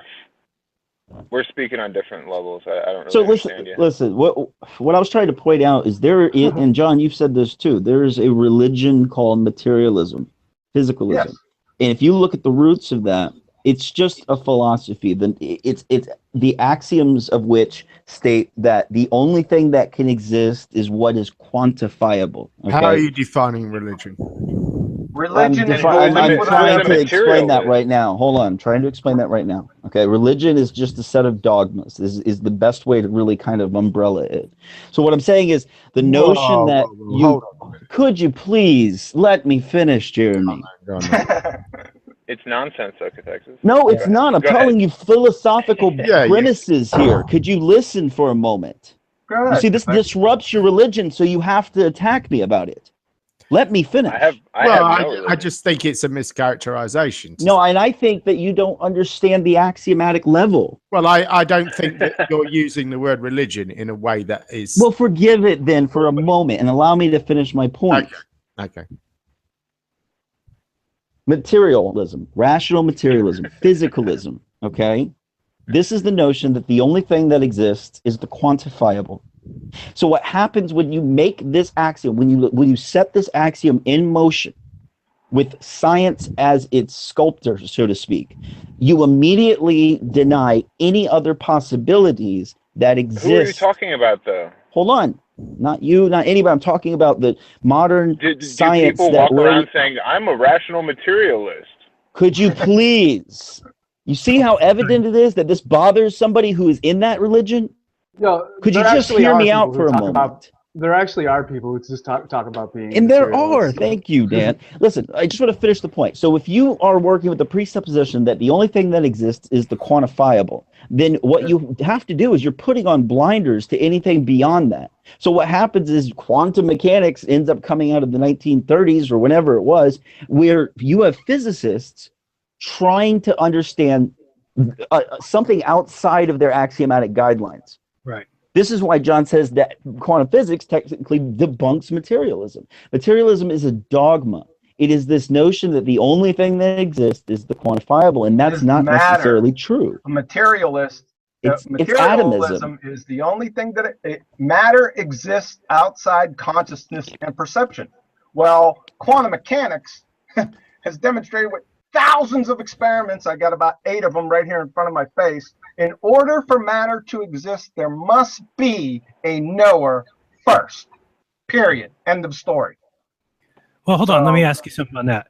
So if a gas bomb hit the Earth and every human being died, are you saying that there would be no more physical plane here? Yeah. If there isn't a knower, then everything exists in a state of a wave function.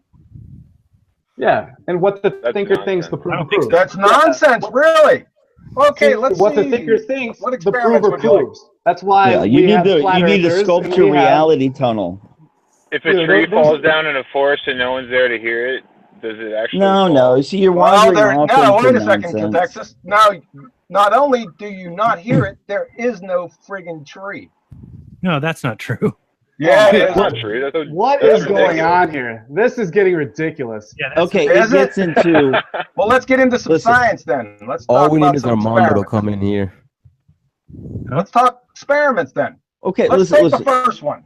Do we want to do experiments? Are we talking science here, or are we going to go with philosophy? What does Mark's joined us, by the way, guys? What does Mark have to say? Notice how the first half of the conversation was flat Earth oriented and it was good, and the second half was religion oriented and it's boring.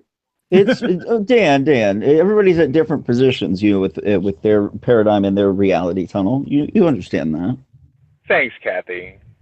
Shut the fuck up, Dan. Yeah, I understand. Your apologism is great. Yes, it's a term that one should become very aware of. Oh yeah, I know. It's your paradigm. There's at the end of my reality tunnel is an opaque moisture deck. That's what I was just thinking, dude. Oh, you can't see past the certain thanks for having me, actually. Perfect. I'm gonna head out of here though. Thanks for having me though, everyone. That was Dan. It was fun. Thanks for coming out. I hope. Thanks, bro. Later. Yeah, Flat Earth Dan Falkenbach on YouTube. You can find me there. Hello, everyone, and goodbye. Hey, I'm gonna reach out to you here soon. We gotta talk Robert Anton Wilson. Anyways, so yeah, the opaque moisture barrier, can't see past it in your reality tunnel. Deck. Is that what you're saying? Oh, excuse me, the deck. So hey, hold on. I am Deck's kind on of deck. curious to see. I'm curious to see the science that involves a tree not falling if the tree falls. Well, I'll tell you what. You can go ahead and debunk it. It's real easy. It's already set up. It's called the Quantum Randy Challenge. You want me to post it in the side chat for you? Here, I'll post it for you. You can go ahead and do it. This is a theory or what? No, it's actual fact. Copy. So can you just explain just a little bit how a tree doesn't fall if no one's around? Well, because for matter to exist or what we call reality, there must be a knower. There must be information of it first. It's a simple double slit experiment. Okay, so think of your house right now, though. Think of where you're living in. If there was a gas bomb that killed us all, your house would still exist. No, it wouldn't.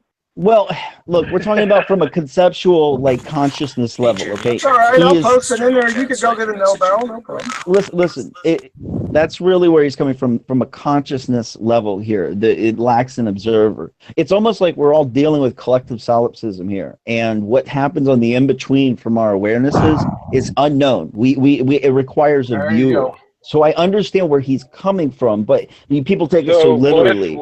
Cathexis, what if a fire burns the forest down and somebody walks over and sees that there's it still doesn't make any sense. There is a material world out there that does shit happens. There's a fish in the fucking sea eating another fish right now. You don't need but you're the observer in the context that your awareness is hold on here. a second. I got Bernard de Espinal. He's a particle physicist. He wrote a paper called The Quantum Theory and Reality in 1979. He says the doctrine that the world is made up of objects whose existence is independent of human consciousness, that's materialism or realism or atheism, turns out to be in conflict with quantum mechanics and facts established by experiment. Now, do you want to go through the experiments? Because I got them right here. Let's talk science. And you can laugh all you, of course, that's all you could do. That's all you can do is laugh. I just don't think everyone agrees with that conclusion, even how. Well, then, see, in science, agree and disagree are nonsensical questions. And you seem to think that you're calling it a fact. You know, there is no alternative view. Yes, it's scientifically validated till the cows come home. Yeah, I mean, where I would agree with you is, I think that your position certainly can't be disproved. There's no way of knowing that isn't the case. True. But there is knowing that it is the case. It's the which path information. If there's no which path information, all you get is interference. Do you want some backup for that? So I'm just saying, like the Earth before humans for 4 billion years or 2,000. They're like 4 billion years. Where'd you get 4 billion years from? I said whatever you want to believe. I'm just trying to make a point off of that. Well, but your premise is 4 billion years. Scientifically validate 4 billion years.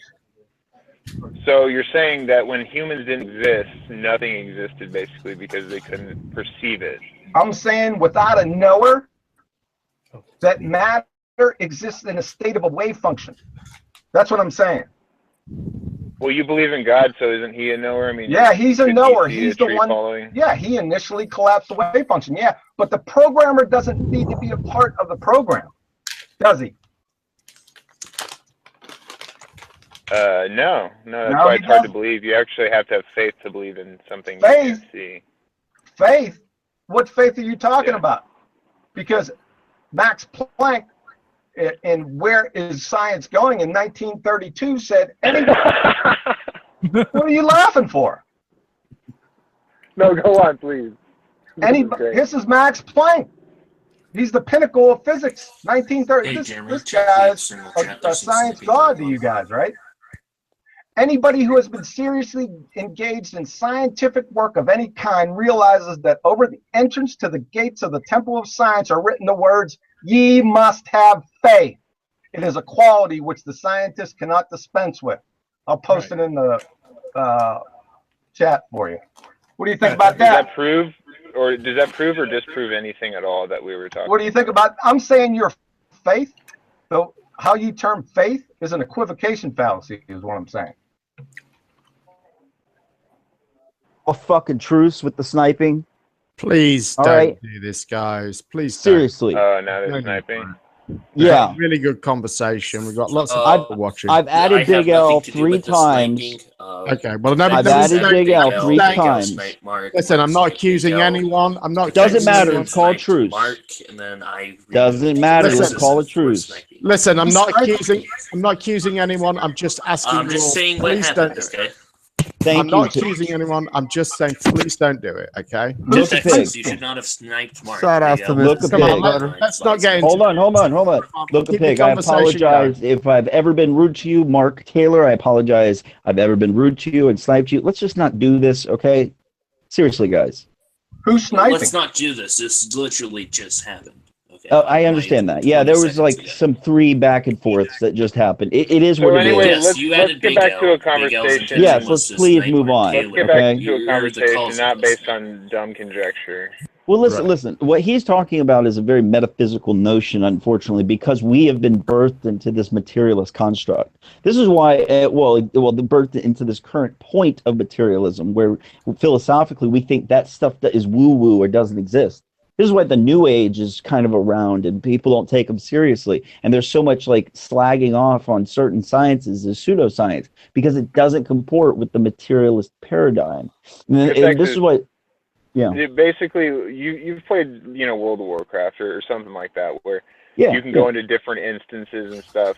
I mean, this is what you're basically saying when no one's around a certain point, then it's basically null. Like it's completely void, even though there are things there that can be verified after, before. Okay, it could be argued that the Earth exists. Okay, it could be argued, sure, I'll give it that. But our consciousness is what gives us that indication. So with the quantum, that's right. And the coach inspector theorem, it debunked that. Listen to him. He's laughing. I'm giving him. This is from Nature, right? It was confirmed. No, I mean, really, the point is that I don't believe that. I believe there are things like maybe a tree is on fire or something somewhere that no one is, seeing. I believe that actually is happening. I don't believe that can be proven to not be happening. Well, see, the key statement is you believe. I'm giving you scientifically validated experiment. I thought you were science-minded. No, that's just common sense. I really don't need somebody to tell common me sense. A 2-page paper on how to do 2 + 2. You can just show me, Well, I'm going to show you experiments. Anton Zellinger, that conducted this coach inspector theorem evaluation, he said there is no sense in assuming that what we do not measure about a system has an independent reality confirmed by experiment till the cows come home. You want some more peanuts? No, let's switch the subject because that's ridiculous. So, listen, seriously. Come on, guys. Quit with I only got one. This is my last sock, guys. Seriously. I got a couple. I know you got a couple. Let me borrow some of your Cathexis socks. Yes, yeah. So I'm telling the truth here. The Earth is obviously.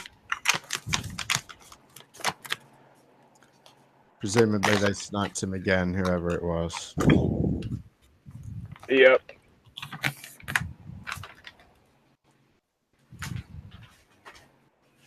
Well, that was an interesting conversation. It definitely went all over the place. Yeah. I appreciate the time you're spending with the plebes, Jerry. Yeah, good job, Jaron. It's good to see you down here in the trenches. Yeah, if you ever get bored, you can hop over here. We're usually debating about something dumb. I'm working on a video, so it's good to hear you back.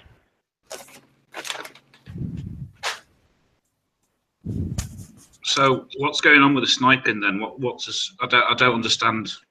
What is sniping? Well, I'd rather not discuss it, mate, because then more people will be doing it. It breeds more people, yeah. Right. Okay. It's just it's a really silly thing that Hangouts How come Google it's only hasn't just fixed started yet. happening? How come it's just started happening in the last sort of half an hour or so, or 20 minutes? How come it's just started happening now? I don't know. I'm not sure. Somebody It's joined just and the people, pretty much did the what they people wanted that to want do. to fuck with certain people just started doing it. So it was good because Adam was here right when Jaren was here, and we actually got rid of him. And usually he comes back and would, do something even worse. So yeah, there's just some immature people that basically once they fix a loophole, we won't. I mean, there's never going to be sniping again. It's just a stupid fucking glitch basically in Hangouts. So did Cathexis get sniped? Yeah, he's done. He's got no more socks. I He's sniped sockless. Cathexis. He kept adding Big L, who was sniping Mark when Mark did nothing wrong. And he also sniped Mark. You can check the external chat to see the evidence of it. I don't think there is a chat.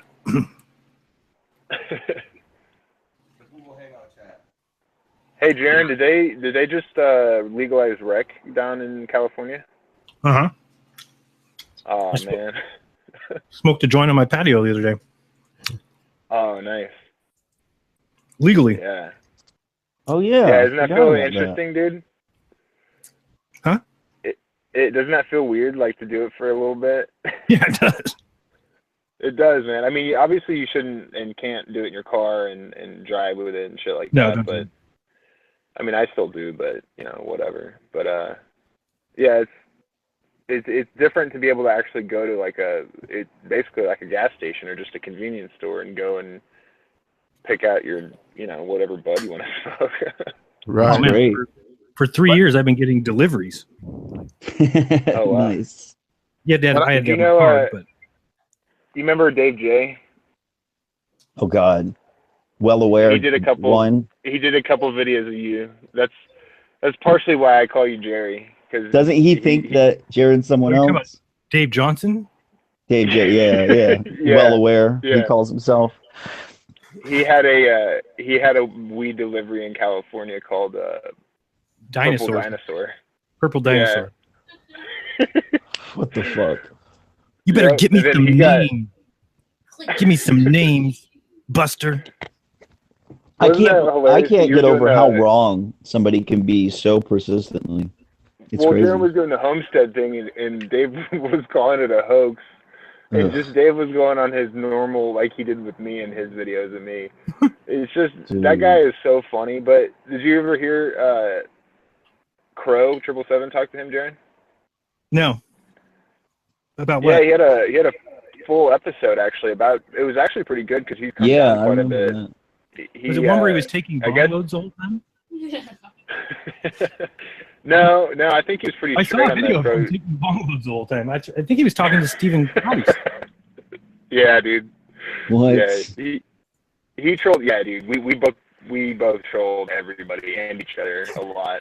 He's gone But, now, isn't He's yeah, in he South went to, America or some shit. He went to South America. Yeah, he's got a simple life now. He's a fisherman or something, and Good for him, dude. He got out. yeah. Place is crazy, dude. Better give me the name of people who killed babies. False witness.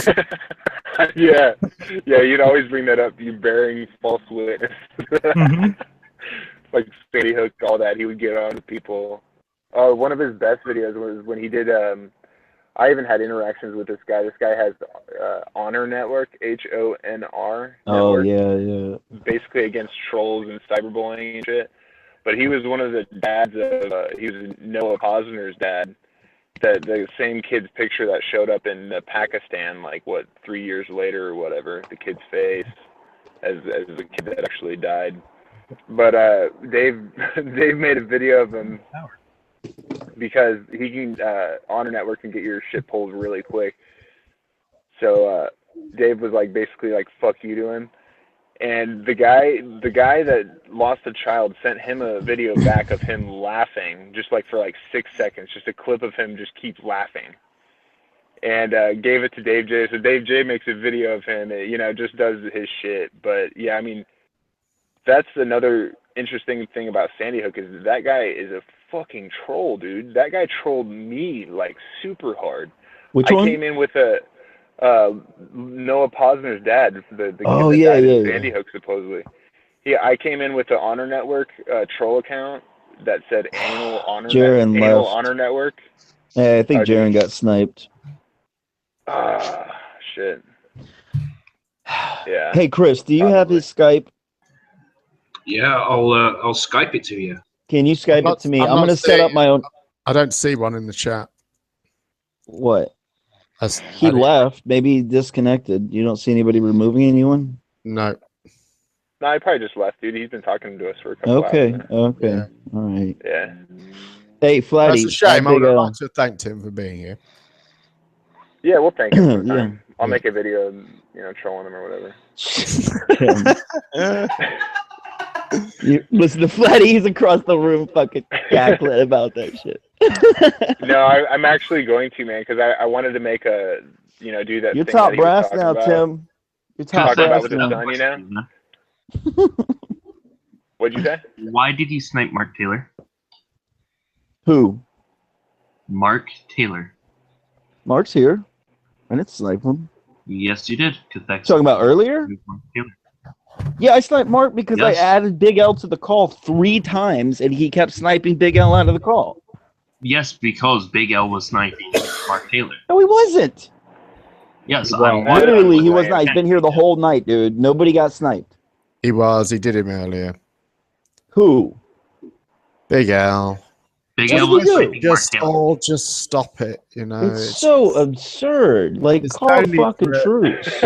We're having a conversation finally instead of like John pedo talk and all this dumb shit that happens on this channel. I know what you're saying, but you know what I mean. Sometimes we just have frustrating. to ride through and hope that people aspire to greater things. You know who should we all be mad at? Is fucking Google. They know what the hell this is, and they know how to fix it. It's a couple lines of code. What the hell are they doing? Yeah, it's nonsense. I think they don't want people having open link hangouts. I think that's really what it's about. It could be. No, they allow it for the disruptors to come through. That's what it is. Yeah, exactly. It's smart on their behalf. Well, there's like little apps that you can something for legal reasons. I don't know. Really? No, this happened in the 11.0 update about 5-6 months ago. It didn't used to be. You couldn't do that. They did the update, and all of a sudden, some kids started to figure it out. Actually, one of the funniest ones I've seen is, did you see that sniping for Jesus, Tim? No, listen to this. It was an atheist troll room with Steve McRae and all of those Red's Rhetoric kids. Steve McRae. Listen, so the kid comes in there. He don't really say much, and it's a full room. It's going. They got 100 viewers, and all of a sudden, because nobody knew this was a thing, like nobody realized that was an issue. So one by one, he just slowly takes out every single person in the room instead of going after the host. And when he did it, when he made the video, he made like a gun sound. So it was like, pshoo, like as soon as he knocked the person out, right? So he does this, all the way 9 of them. And finally, the last 3 people are like, what the hell's going on? I guess everybody's dropping. And then snipe. And then the last guy there gets sniped. Now, it's an atheist troll account. So the one guy who's been sniping gets on the microphone and he goes, Jesus is Lord. You all are going to hell for being atheists. And he just goes into this like 6-minute rant about Jesus. And he put it up. It's like a 4-minute like video somebody put up. It's actually on Christopher Hitslap's channel. Yeah, Jem. He was there when it happened, and he thought it was hilarious. I like this guy. Yeah, Jem or Lookapig, can you unlock the YouTube chat, please? Thank you, Mark, for being channel, and he is spamming it with personal information on people. No, Armando would he do said that. no private information. And Cathexis, why are you so blind, bro? Yes, he was giving if you look in the chat logs, you can clearly see Big L. I'm on mobile right now. I'm on mobile right now. Yeah, okay, Big we already L gone through sniped me this. all night, Cathexis. I had no idea.